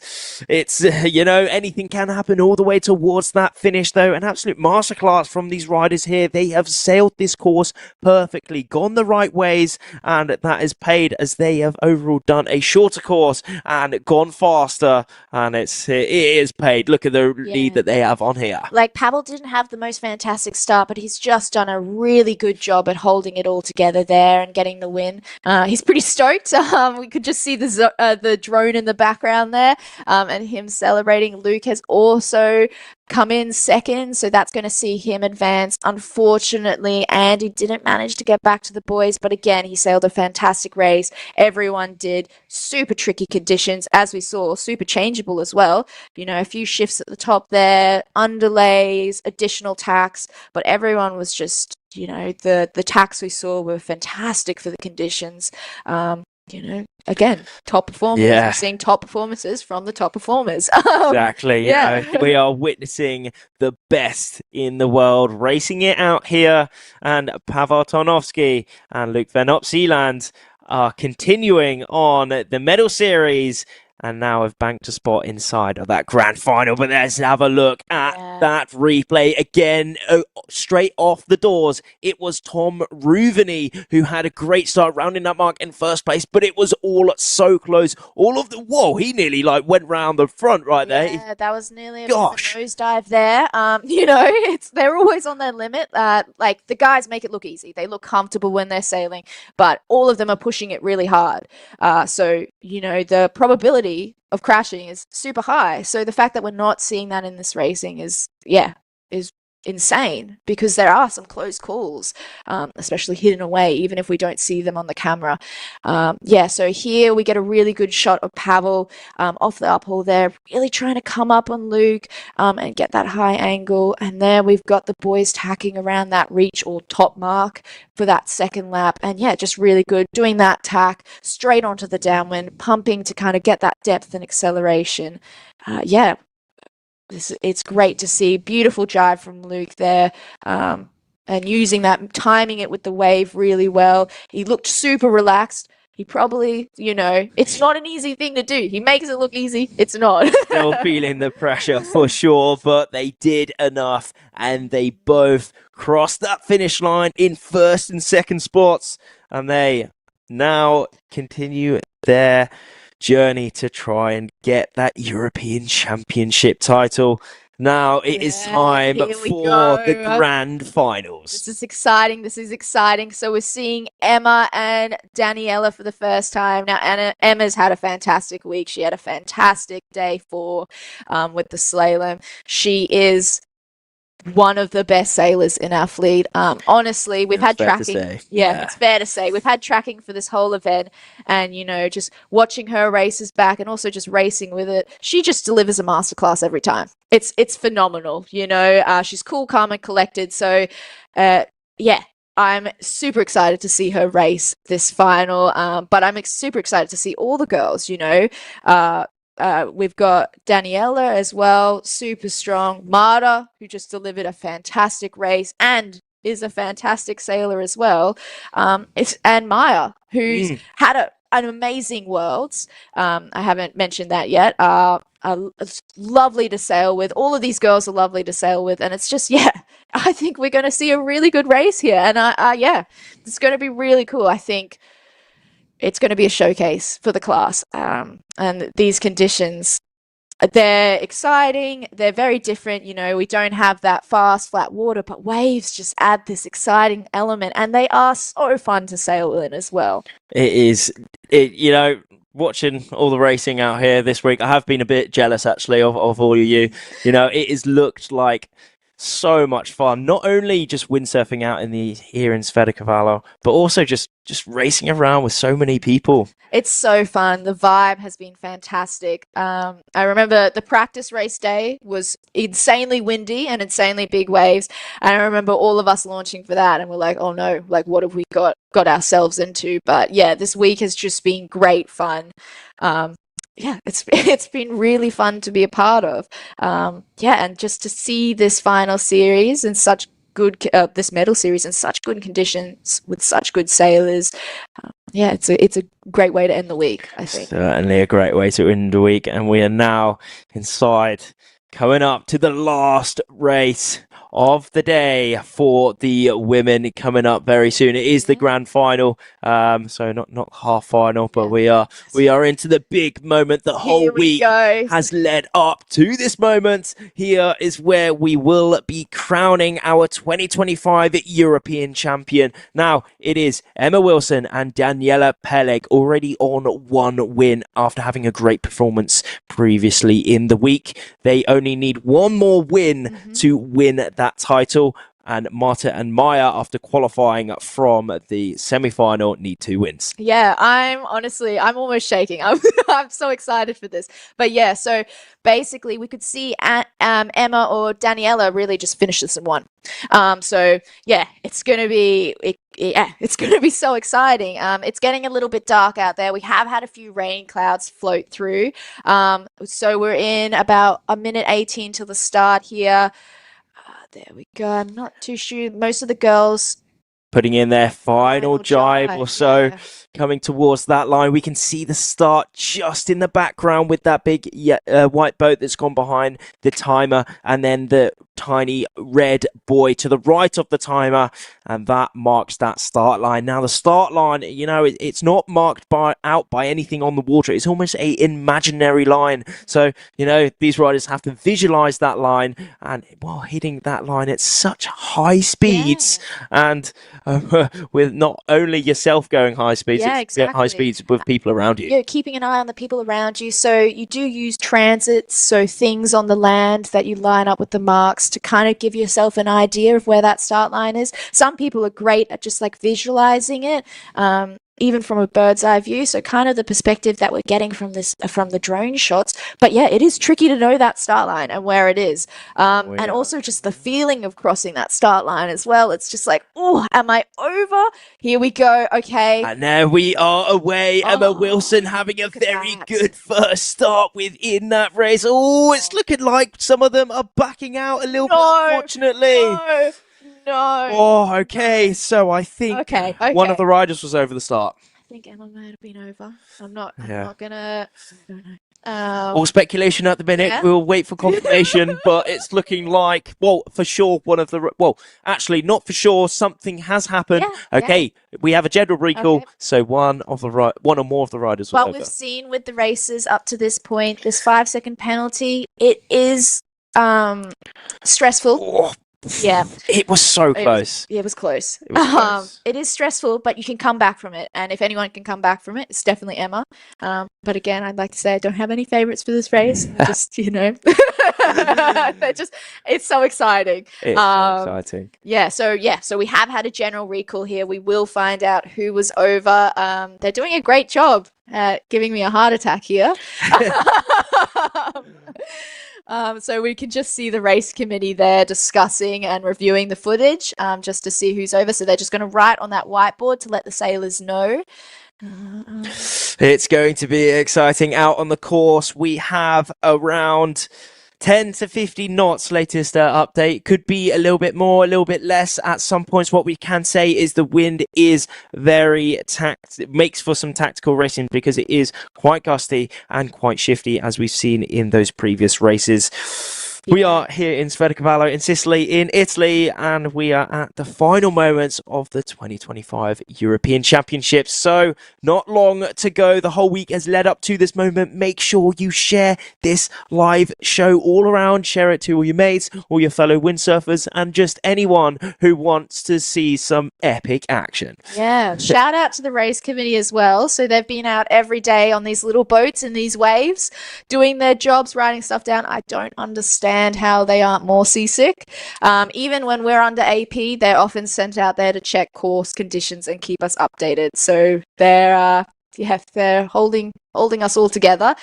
So we can see here now they're just discussing what's going on and making sure that they identify the right person, and making sure that the next start goes through perfectly. So yeah, it can seem a bit boring at this point. I'm sure most of the sailors, they're either waiting around the boat, or if it's a long delay, they'll go and talk to their coaches, just kind of sit down, have some water. Okay, so we have given it. It is up.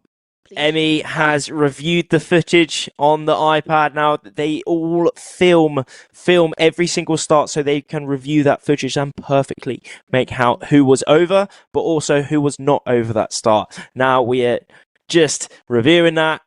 Whoever was over that start line will get a 5-second penalty, and this is a good opportunity to have a look at the comments. So do put a comment into the chat where I'm watching the YouTube comments at the minute.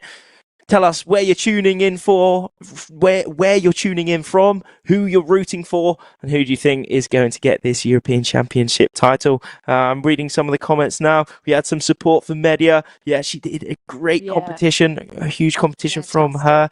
We had we've got Ali in the house as well. Great to hear from you, mate. Hopefully we've had some holy moly moments so far, and hopefully some more to come. Great to see you, Ali. And wind speed, as we said, around 10 to 15 knots, maybe a bit more, maybe a bit less. It's gusty and shifty. It is tactical racing and exciting. We've got some big support for Maya. Let's go, Maya. She's been having a great competition. She is racing in this final coming up soon.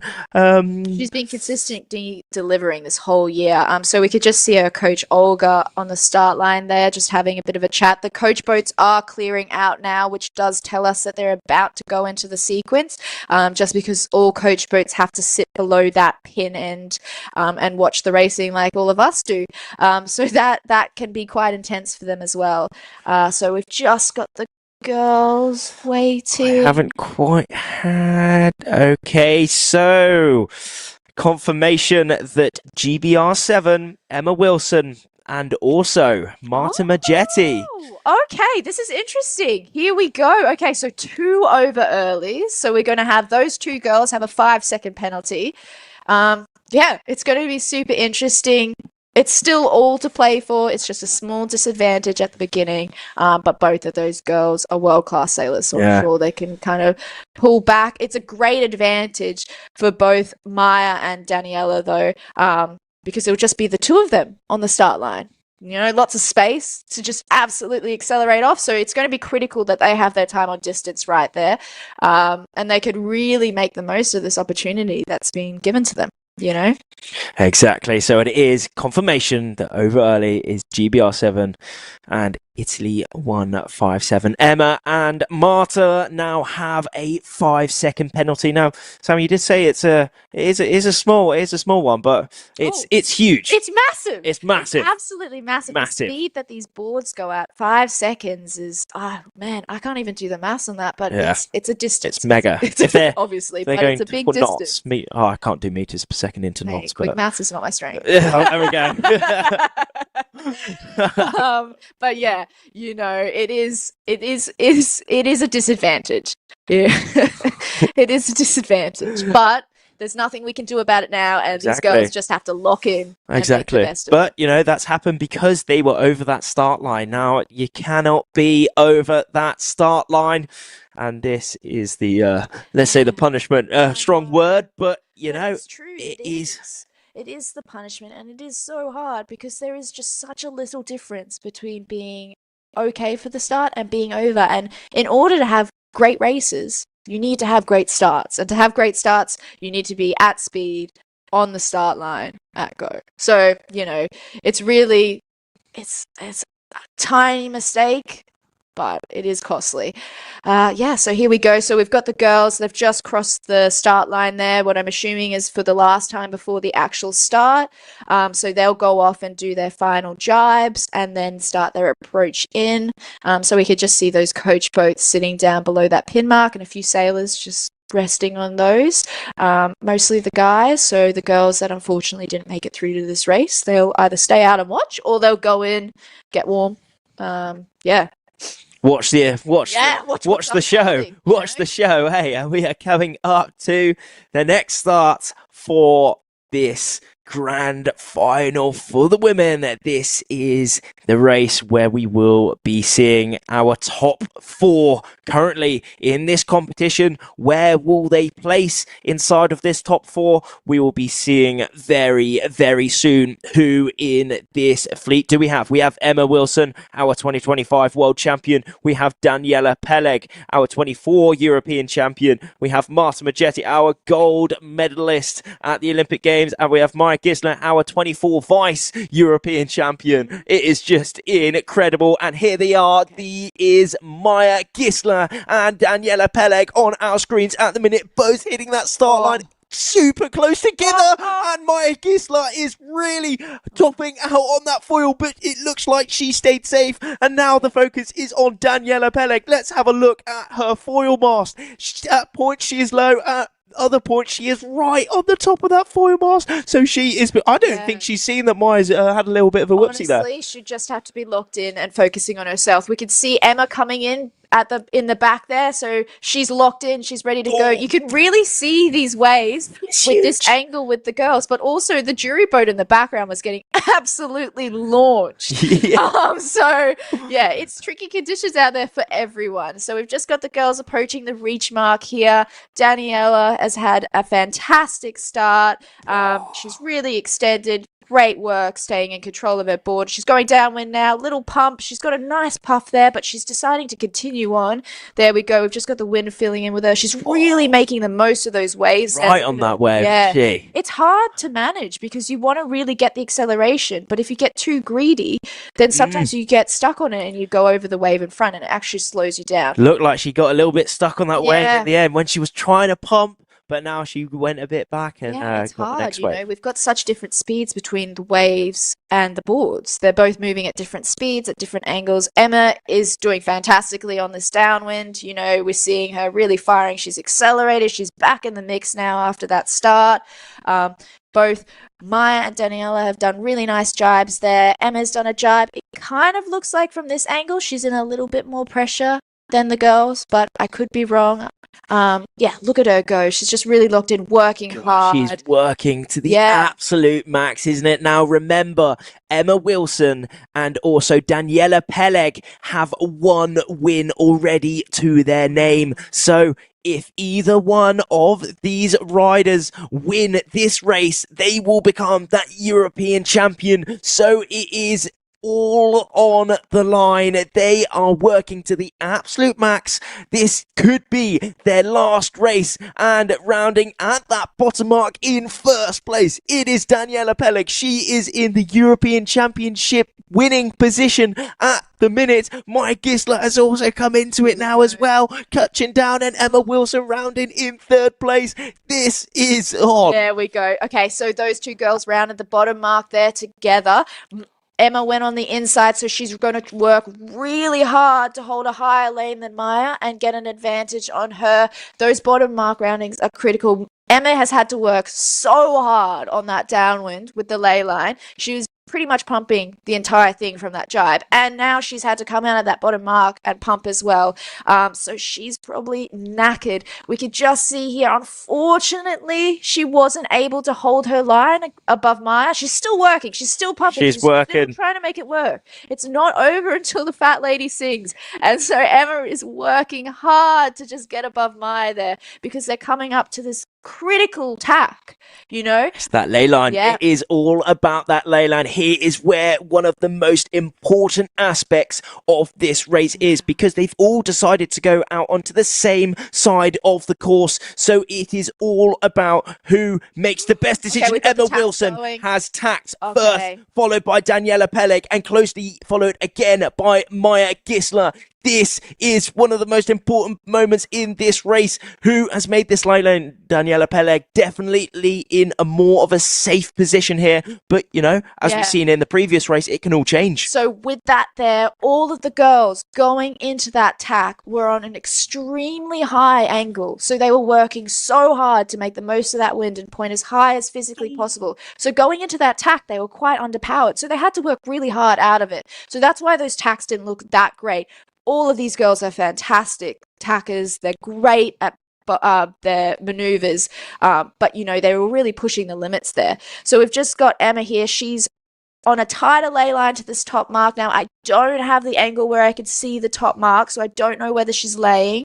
But yeah, it's tight between these two girls. It's tight. Seriously tight. Okay, we've got Emma going for a tack here. Great tack Great from tack, her great there. tack. Daniela Peleg is still in that lead, wearing that blue bib as she did come in today. Is she going She's to... going for a tack She's as going well. for a tack as well. So they've both underlaid this ley line. This is all on it now. Daniela Peleg still in a very tasty lead here. This is exciting though. This is the battle for this European Championship spot. This is going to be super interesting. So we've got Emma going for the tack here. Both of them have gone for a Simo tack there. Really good tacks. So Daniela actually tacked in less pressure. So she was working harder. So for a second there, it looked really good for Emma. But she has just rounded that mark there. She's made it. She's made made it. She's done it. Emma's working hard to get up there. We've got Maya doing the tack heading in. And we've got Marta behind her just doing a nice tack there. It has lightened off at the top there, as we're seeing. So using these waves and timing that mark rounding with the waves here is going to be critical.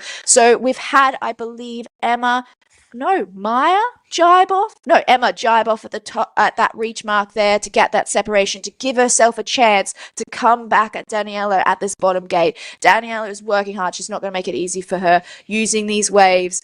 Oh, this is incredible. Yeah. The conditions have changed so much over this race. The girls are working so hard. Their heart rates would be through the roof. This is so physically taxing. And just being able to continuously execute really good maneuvers, really good decisions, while your heart rate is just absolutely skyrocketing is so hard.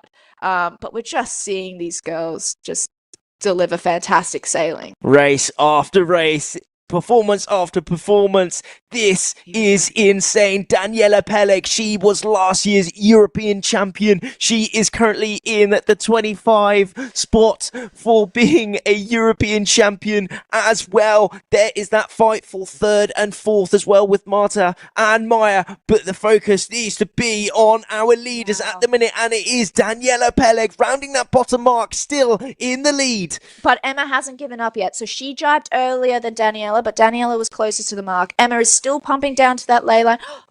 She's just made it round. Sorry, I thought she wasn't going to lay it. That was stressful. Yeah, so it's all on this reach here.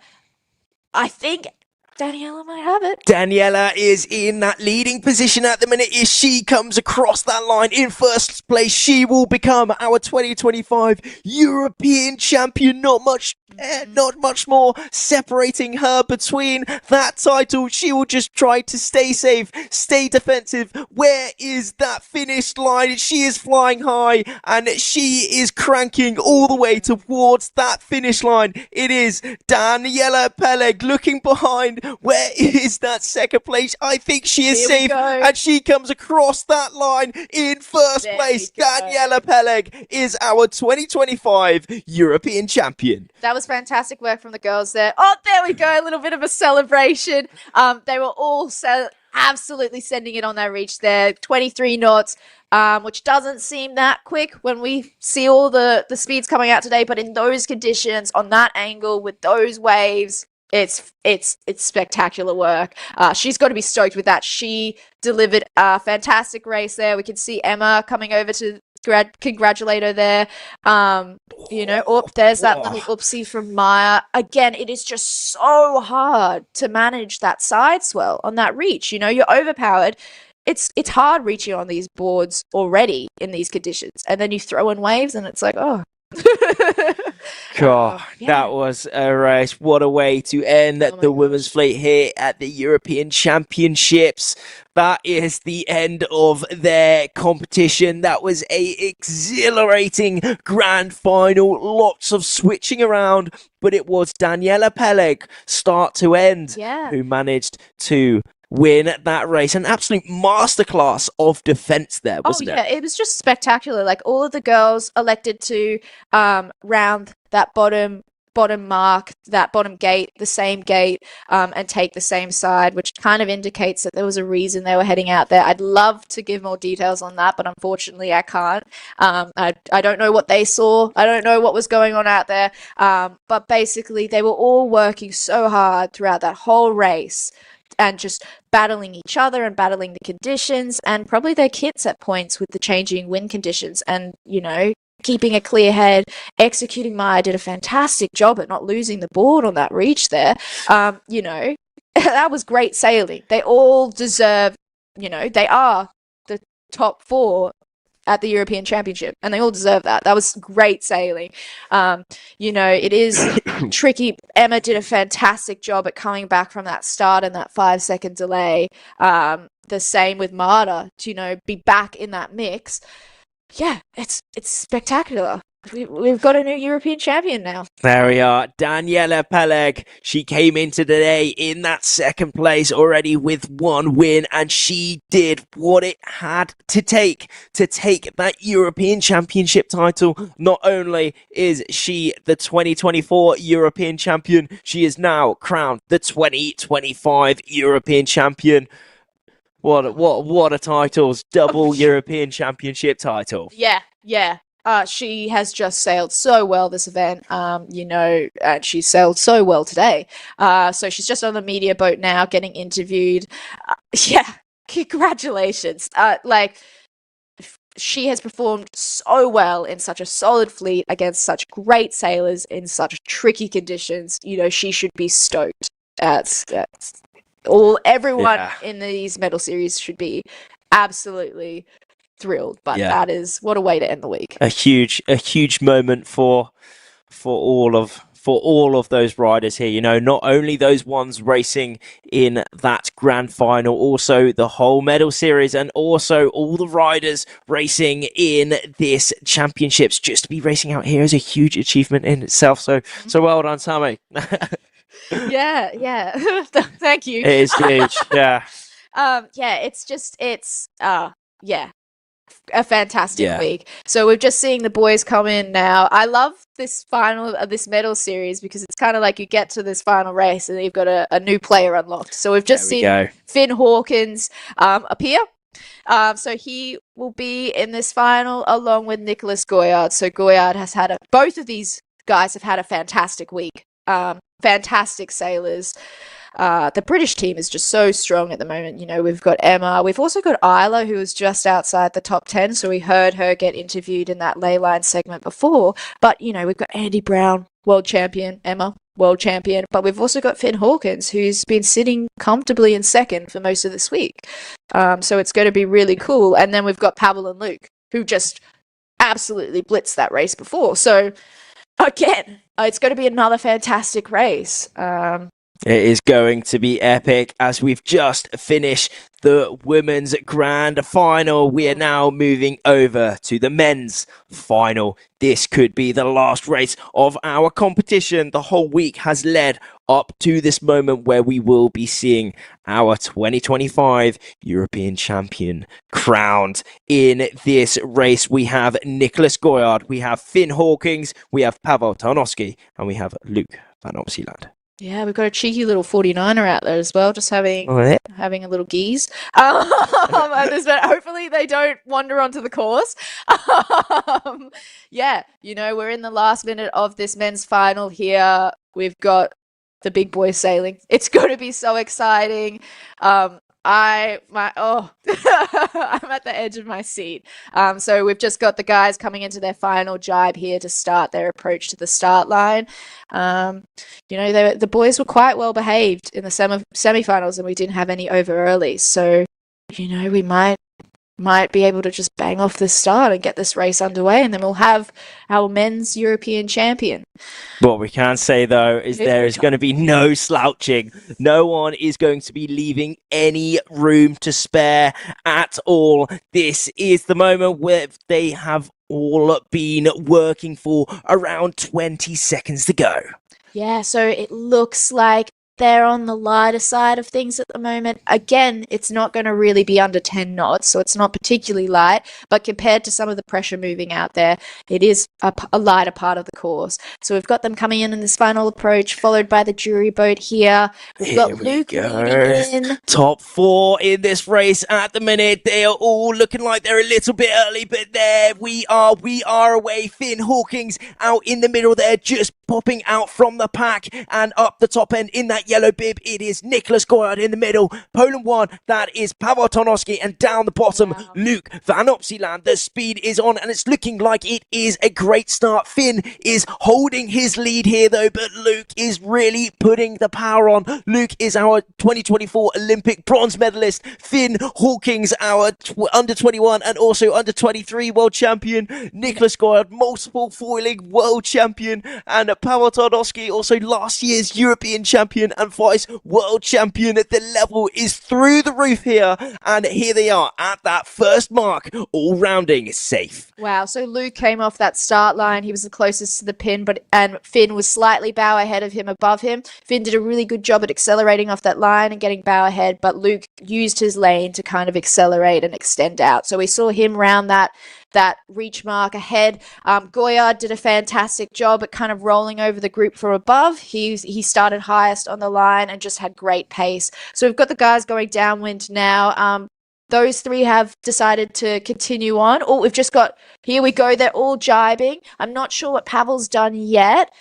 It's right in the back as well. Okay. Not much at all separating these four top 4 riders. Now remember, it is Finn Hawkins and Nicholas Goyard, both on 1 win apiece. So if they win this race, they will become our European champions. If either Pavel or Luke wins the race, we go into our final number 2. So it is going to be a battle. Everyone wants to win this race. It is first to 2 wins for this final, and it is Luke van Opsieland, our bronze medalist at the Olympics, who leads out onto the left-hand side. Yeah, so Finn was working super hard on that downwind. He was going a lower angle than the guys, so a little bit slower, but he was pumping super hard. So we've had Luke, Pavel, and Finn round the left-hand gate looking downwind, which I would say, just based on the shots we're getting, is the favoured end. And we've had Goyard go out to the right-hand side of the course looking upwind.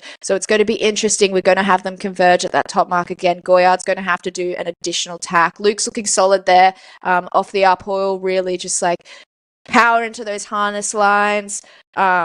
Hits loaded up. His ride height's fantastic for these waves. Minimal clips of the waves. He just looks like he's in control. I'm not too sure on where the guys are behind him, but he doesn't look particularly stressed about his lane. And I'd say he's going for attack now. He's looking all right. He's looking all right. He's going for it. He's had a very wide tack there, just trying to maximize his upwind distance there. He's shortened his course, and hopefully he is now on that ley line. And now if we look at that leaderboard, it's looking like possibly Finn Hawkins has taken the lead here. But what we can say is that it is all extremely close. Currently on our screens, we have Nicholas Goyard, who opted to go out onto the right side of the course. He is making his way out onto that ley line now, and here is the cross. Where is that cross? Who will be rounding that top mark in first place? So Nico looked pretty good there coming in, but I'd say he's just knocked a little bit into the boys. So Finn's just got the cross. No, Nico's just made it there. Just made it. I'm not. Yeah, he's just made that one. Well, I mean, Finn. Yeah. Well, Finn was on port. Finn was on port, Yeah, so yeah. he was all hot there, just about. But it is Luke van Opsieland who is rounding that top mark in first place. This is going to make it really interesting. This is going to make it really, really interesting. So he's rounded into some really good pressure there, and he's just accelerating. Look at him. He's just super powered up there. That rig's nice and full. He's looking safe so far. He's looking safe. He's flying over those waves. He's doing very well to maintain a fairly consistent height on that foil at the minute, really showing that he has some great foil handling, some board handling, and just everything. He's scanning that race course. Where is the wind? Where is his next maneuver? Out here on the course, it's kind of like an F1 course, but on the water. However, the route is not 100. It's not a dedicated route. It's not a set route for the upwind and downwind, because here they can decide which is the fastest route on the course. But and Luke van Opsieland is definitely finding the fastest route so far. Yeah, he's just done really well. He got ahead and he's staying ahead. So he's. It sounds simple, but just staying calm, cool, and collected, and not making any mistakes, not any crashes, is really his one job here. He's just in such a good position. So we did have Finn jibe out early on that downwind, so he came back across to Luke. Luke's just done an earlier jibe there. He's just pumped down to that mark there. A little bit underpowered, but that's okay. He's all good. He's made it. He has made it all good. And we could see Finn coming into that that bottom mark.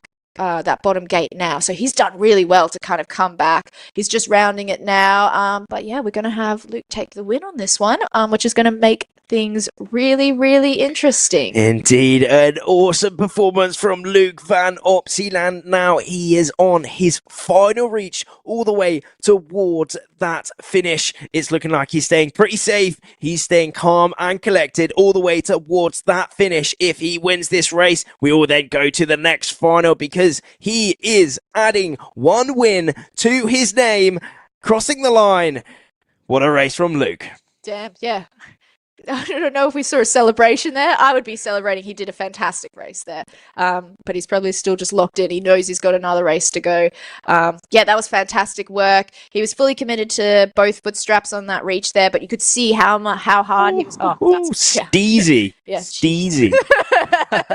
Just a fantastic tack from him there. That was great to see. Just throwing that one off. Yeah. Yeah, easy. Look at him, just cruising back up when There he we knows he's go. got a job to do now. He's got another race to go. There we go. Now, to clarify to all of you watching at home, we now have 3 riders on 1 win each. Luke van Opsieland, who just won that first grand final.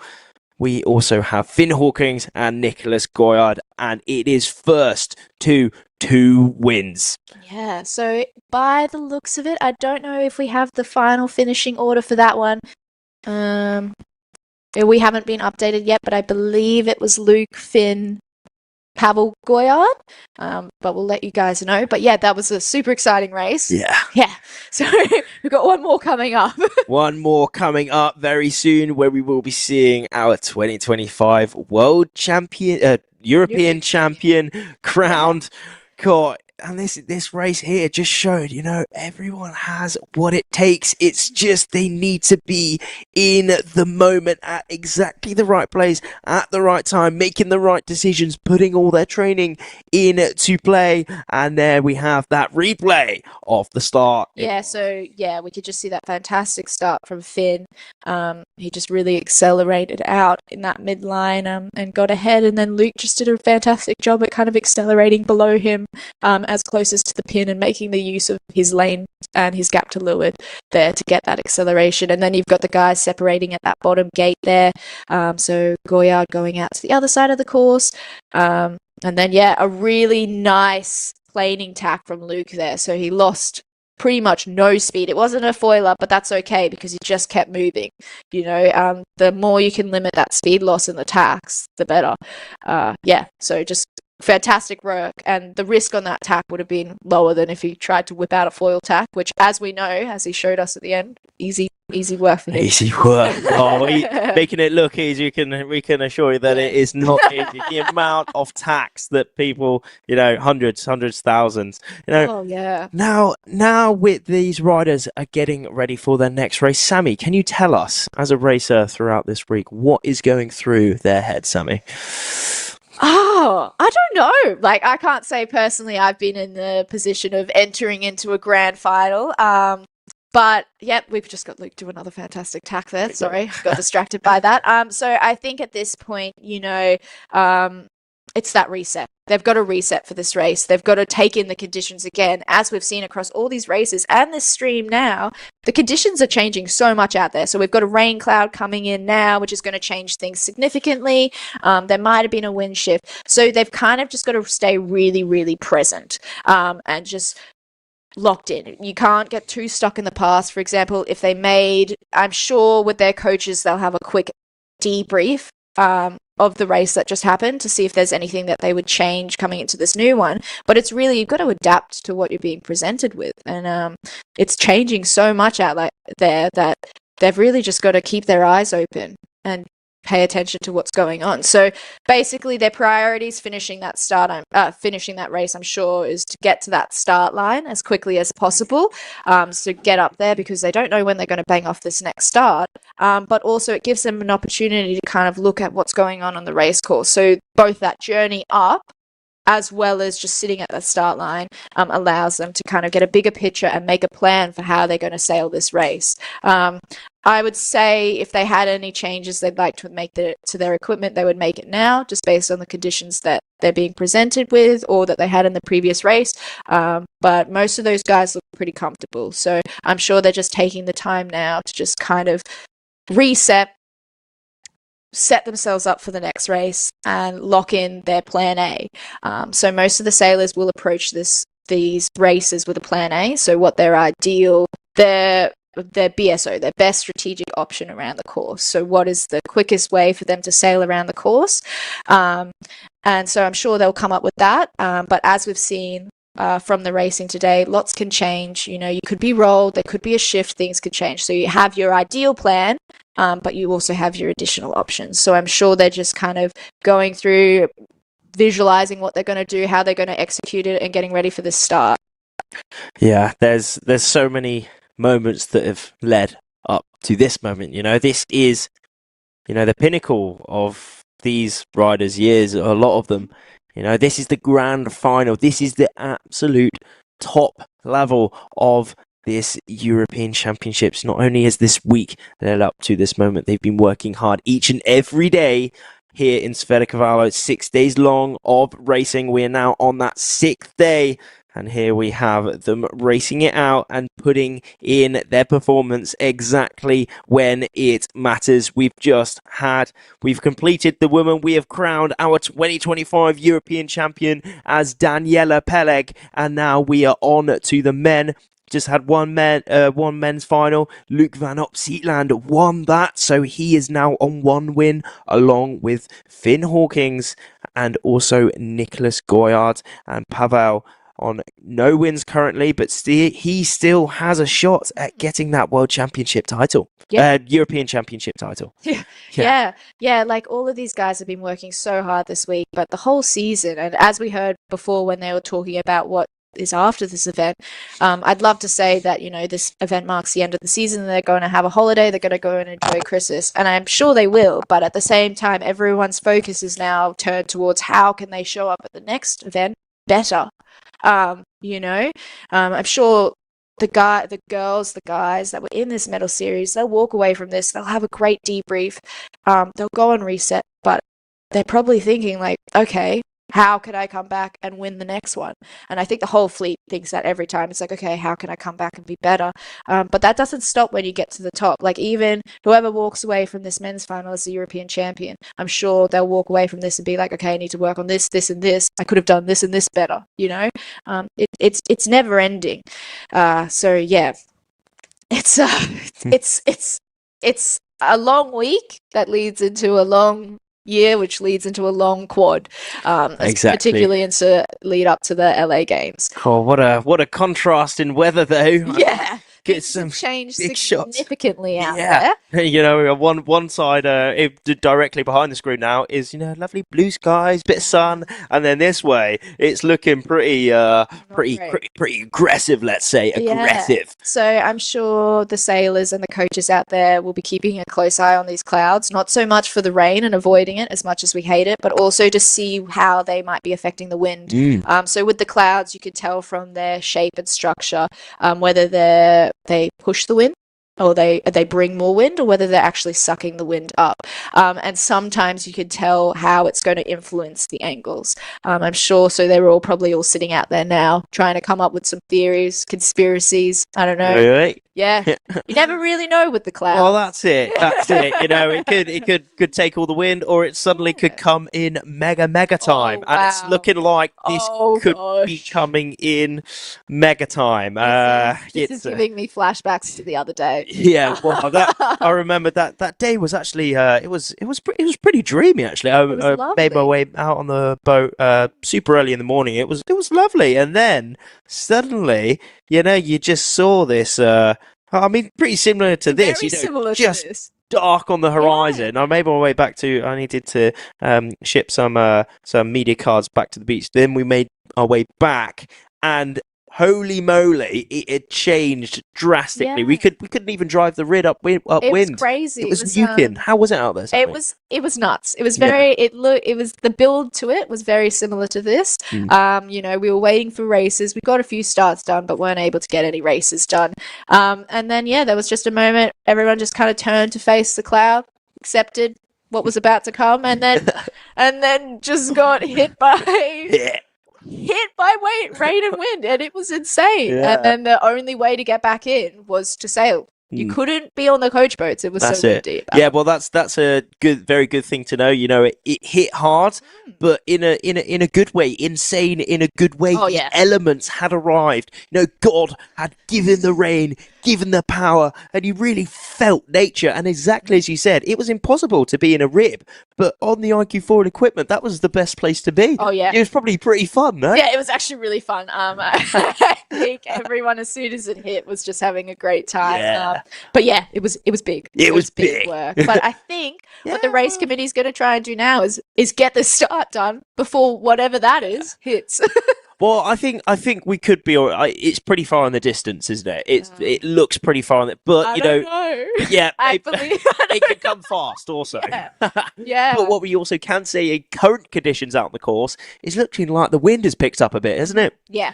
So it looks like these rain clouds and these clouds might be pushing a bit of wind in front of them, which is, we've had a few low pressure systems floating around the island the last couple of days, which has been wreaking havoc on the wind and the forecast. So that is one of the reasons why we didn't get any racing yesterday, was just that the center of the low wasn't in the right spot for us to really benefit from anything, and it kind of took all the wind away from us.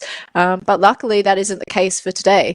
But yeah, it's just amazing. A lot of the federations and stuff employ weather people to give them forecasts. Special meteorologists. Yeah, because it very is fancy. so important to our sport, but it changes so much, and if you can just have a little bit of an advantage, a little bit of a heads up, it could mean the difference between having the right settings or the wrong settings, or knowing what to expect. You know, you don't want to wander out on a light wind day and then get hit by 30 knots. It's just Exactly. like not be Get ready for it. Yeah. Exactly. So yeah, and at the end of the day, that can mean the difference between winning and losing, can't it? 100%. And it's also just like, it's nice to roll into the day knowing what to expect. You know, particularly if you've got a light wind day and you know that the wind's supposed to come in the afternoon, and you've just got to stay steady for that. Indeed. And we are coming up to the next grand final of the men. Finn Hawkins down that bottom end. They are all very early, actually. Luke Van Opsieland down that bottom end. He managed to come in with a lot more acceleration, but also with Pavel Tarnowski, and up that top end, Nicholas Goyard. All three riders in this grand final are absolutely pushing it on this top reach. Pavel Tarnowski going for the earlier bottom line, but also Luke Van Opsieland and Nicholas Goyard absolutely shredding it right next to each other. Unfortunately, Finn got a bit of squished out on that start, which I'm sure he's not particularly happy with, but you know, there's plenty to play for and he can still come back from that. So we saw Goyard and Luke have a bit of a battle on that reach, you know, tussling on points. Here we go, they're just rounding now. We go. Luke's done a really good job to kind of get that low lane. Finn's rounded the reach mark as well, so he's in it on that downwind. You never know what's going to happen. It does look like it's a bit of pressure on. It does look like some winds coming from the left-hand corner of the course there. So that could mean why the boys are extending down that way. Now to remind everyone watching in from home, Luke Van Opsieland, Nicholas Goyard and Finn Hawkins are all on one win, and it is first to 2 wins. So if any of those three win this race, they will become the 2025 European champion. And what we can say is that it is all extremely close, but out in the lead so far, probably a third of the way through this race at the minute, maybe a little bit less, is Luke Van Opsieland. 28 knots of board speed downwind. That's incredible. Shredding. In these conditions. And so with that downwind, all of the guys kind of jibed together. Finn went for the inside jibe to just kind of cut corners and get his gains on these guys so he can really pull himself back into the race. So we've got Luke. Oh, you can really get an idea of what's up there. Oh, it is coming in thick and fast, but it is nothing. Nothing is phasing these athletes out here. Finn Hawkins deciding to go out onto the right side of the course, splitting the pack, but out on the left we have Luke Van Opsieland, Pavel and Nicholas. Yeah, so difference from the race previously is Nicholas is now heading out with Luke and Pavel. So Finn has gone to the separate side of the course. He's probably trying to hit that pressure that we saw on the downwind, but also he's at the back of the fleet, so he really needs, not fleet, of this group, so he really needs to just find ways to, he's taking gambles, you know, and he's getting that separation so he can find something that the guys won't get so he can come back at them. You know, Luke's done a fantastic job again with that mark rounding and just extending on that pack. He's done a tack Probably not his cleanest, but still a really good tack, and it's rough conditions out there. See this cross though, and it's looking like Nico has crossed those two riders. He could be in the lead right now. Now remember, he did have to put in a tack, so he's lost a bit of distance there, as on all tacks these riders lose a bit of distance. Now here is one of the most important parts within this race, and it is looking so close. Finn went out onto the right side of the course. If he can cross and put in a great tack, it's looking like he could be in a top position at the minute. He has crossed Pavel Tarnowski. Will he cross Luke Van Opsieland and Nico Goyard? Not quite, Luke. Oh, it's looking so close here. Finn is on starboard, so he has right of way. He is putting in his tack. Oh, not quite having the tack he was hoping for there. That was a really solid effort from him there, though. You know, it is hard coming in on that one. You know, and when you do the tacks, you do lose your rights. You can't just tack on someone. You know, but Nico did do a fantastic job at picking that ley line. You know, he went the furthest, but even he struggled with that. He's had to do a second tack at the mark. He is. Oh gosh! And Luke has. Oh, he is. Oh wow! Absolutely Oh wow! insane My God! out here. This is rough. Wow, and that was a really, really cool tack from Pavel there over the top of that wave. So what we've seen is probably what caught Finn out when he did that tack as well, is that shift, you know. Coming in, he's always going to try and take that inside lane to that top mark, you know, and no one made that ley line. That was so I mean, we saw Nico just he underlaid it by maybe 10, 20 meters or so, but then he tried to squeeze every last bit out and just coming a few meters too low, and that meant that Luke Van Opsieland came through and is now in that lead. In that second and third is Nico and Pavel. Finn out the back there in that fourth place at the minute, but it is Luke Van Opsieland in that European Championship title position at the minute. He is already on one win. He won that previous race, so he only needs to win one more race. Will he do it? It's looking close. Yeah, so the conditions out there are so tricky. The boys are racing just on the edge of this cloud, so it's changing so much. So that's what we saw at that top mark. But we've got Luke just rounding in this reach here, and it could be done after this. Wow, this racing has been insane. Absolutely insane. Look at him go. There we have it. It is Luke Van Opsieland in that leading position at the minute. Not much separating him between that European Championship title. He just has to stay safe. He has to stay confident that he has what it takes to be the 2025 European champion. He is coming towards that line. The wind is strong. The waves are big, but he is showing an absolute masterclass as he comes towards that line. He crosses the line and he is the 2025 European champion, Luke Van Opsieland. Wow, he did a fantastic job today. Yeah, he should be really happy with that. I'm sure all of the sailors, as I've said a few times throughout this broadcast, should be insanely proud of their performances today. The conditions out there are so tough. The racing is so tough. You're against the best in the world. And you know, Luke delivered. He did so well in that first race to get the win, and he backed it up with this one, and he's now the European champion. So yeah, that's great. That's great for him. I'm sure Finn would be walking away from this medal race disappointed in himself, but he also did a fantastic job, and he did the best he could. You know, he worked the course as well as he could. He looked for everything. He did everything right. Unfortunately, it just didn't align today, but, you know, he should be so proud of what he put together, or everyone out there should be. The same with Goyard. Goyard's had such a fantastic week, you know, and he's walking away with second, which is great. Absolutely amazing grand final to finish us off here. There is that start. All of them very, very close together. Yeah. And there we have it. Finn just not quite having the start there a little bit early. And that opened up the gap for Luke Van Opsieland, Pavel, and also Nico. Pavel deciding to go a lot lower, but as they all converged at that top mark. But straight away, it was Luke getting a lead on. Yeah, so they were all battling for that pin mark at the start there, which can make it quite intense. Even though there's not many of them on the start line, if you all want to go to the same spot, you're going to have a bit on, especially in this wind and in these waves. But yeah, no, so we're just getting a shot of that bottom mark rounding today as everyone leaves that gate. And yeah, you just have Luke extending out. You've got Nico working really hard to stay above Pavel and get that high lane. Yeah, everyone just did a fantastic job. And then, yeah, you know, Huge. There was one of those big moments where Finn just put in maybe not quite the attack, and also Nico not quite having the attack he was hoping for. So Luke came through this, executed it absolutely perfectly, also underlaying it a little bit, but he did the double tack and showed us that his tacks are world class. Yeah. There he was at that bottom mark. Yeah, like we saw at that top mark there, everything can change, you know.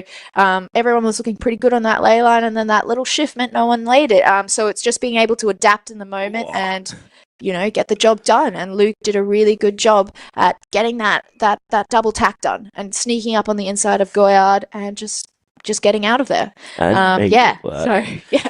And made it work. What an awesome performance there. Luke van Opsieland winning 2 finals, and that meant that he is the European champion. He put in an awesome performance there. He qualified from that semi-final. He came in at 5th and showed us that he has what it takes to be the 2025 European champion, and he executed it perfectly. Perfectly as well, especially with that storm looming, which is now currently kind of hitting us. So I'm sure the race committee is absolutely stoked that they managed to get that done in time. I think the class and the club and everyone's done a fantastic job at getting this done, this regatta done this week, and you know, this medal series has just been great to watch and to commentate.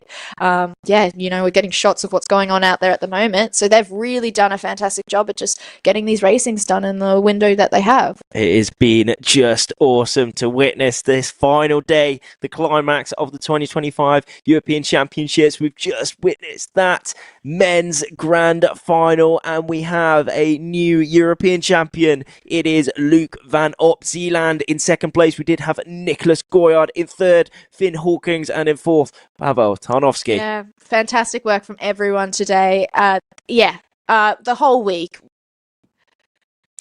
It's just been absolutely great to watch and also to be a part of. We've just got an interview from Luke from On the Water after his win, so we'll jump to that one.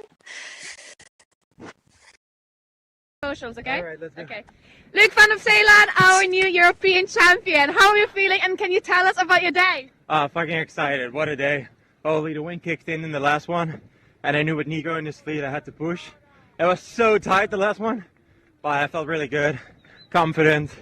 I was feeling good today, like I felt in the mood to just go and push it. Super excited.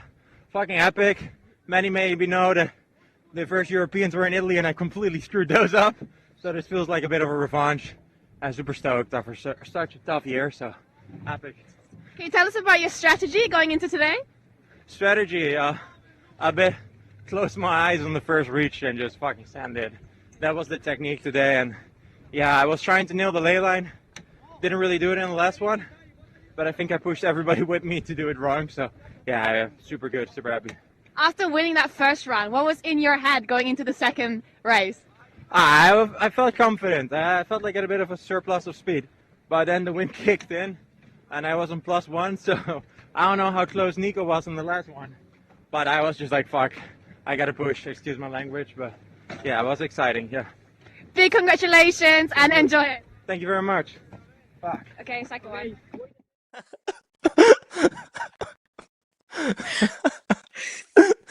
Yeah, he is. He is absolutely stoked. He has earned that position. Yeah. Sorry for any of the fruity language, but what we can see, he's stoked, isn't he? Oh, and he should be. Like, he did so well today. As he explained, he came in with the mindset of, you know, he was confident, he felt good. He knew he had to deliver, and he knew he just had to send it. And yeah, like he said, he was lined up against some really, really great sailors. So you've got to have that mindset to be able to deliver the performances that he delivered today. Yeah. And fair enough that he's stoked. It's, yeah, incredible. Absolutely incredible. So we've just got the women's podium here for this event. So we've got Daniela as our new European champion. We've got Emma Wilson in second, and we've got Maya in third. So all of those girls should be absolutely stoked. They've all had fantastic years. Not years this year, but also years, I guess. Well, we've got Daniela, who's now double European champion in 2 years in a row. I know, and I believe Maya was actually fourth at Worlds. Forgive me if I'm wrong, but yes, Indeed, she's just done a fantastic job at really cracking into this fleet. She's so young, and it's just great to see. But that's such a fantastic podium. Exactly, Yeah, all great girls. Huge performances from them all there, as we said. Top three, Maya, Emma, and Daniela taking that top spot, but also all the rest of these riders within this top 12, and also the whole competition. People from all around Europe here and all around the world racing it out here. The level has just been through the roof.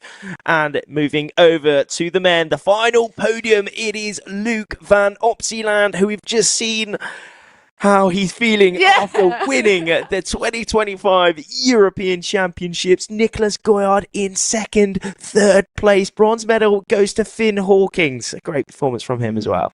Yeah, and if we just look at those net points there, it was so close in that kind of top 4, top 5.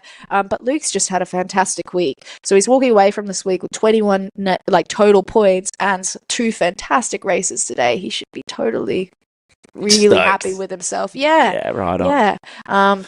Yeah, it's just great work from everyone. Insane stuff. Going over to that podium now. Finn, Nico, Luke will all be stoked. The pressure release is absolutely massive. The whole months have led up to this moment. They've been working to the absolute max, and now they can be happy with their results. Yeah, Finn's had some great performances before, and obviously Goyard and Luke have been great sailors and have been on the podium many times, but this is third at the European Championships for Finn, which is fantastic. It's so good. It was such a strong event with such a strong showing in tricky conditions. So that top 10, they've really done really well, and that podium, Huge moments here, and it has just been absolutely insane to watch. We're here in Sferracavallo. We can see that it's suddenly turning a bit fruity out there, so it was good to get it on when we did. Yeah, it's really great.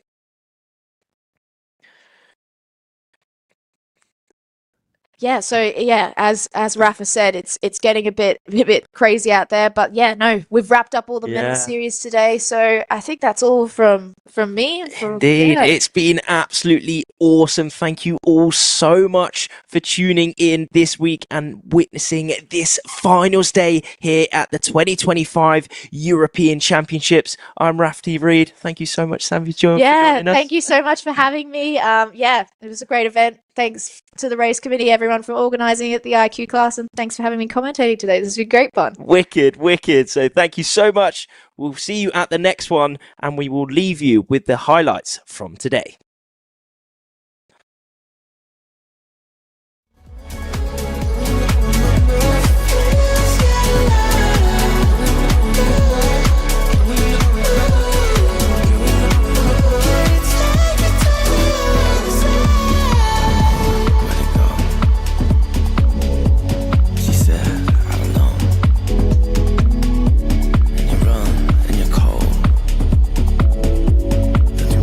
Don't you fall.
In the silence before the storm, they rise. Not just to compete, but to conquer the impossible. This is not just a race. It's the pursuit of perfection, a battle of wind, water, and willpower. They come from every corner of the earth. The fastest, the fiercest, the most fearless. Riders who've trained their whole lives for this moment. Masters of balance, precision, and raw explosive speed. Foiling above the surface, defying gravity, chasing fractions of seconds, chasing glory. This is where champions are made and legends are born. Every gust, every jibe, the pinnacle of wind-powered sport, the apex of human performance. This is not just the future of sailing. This is the future of sport.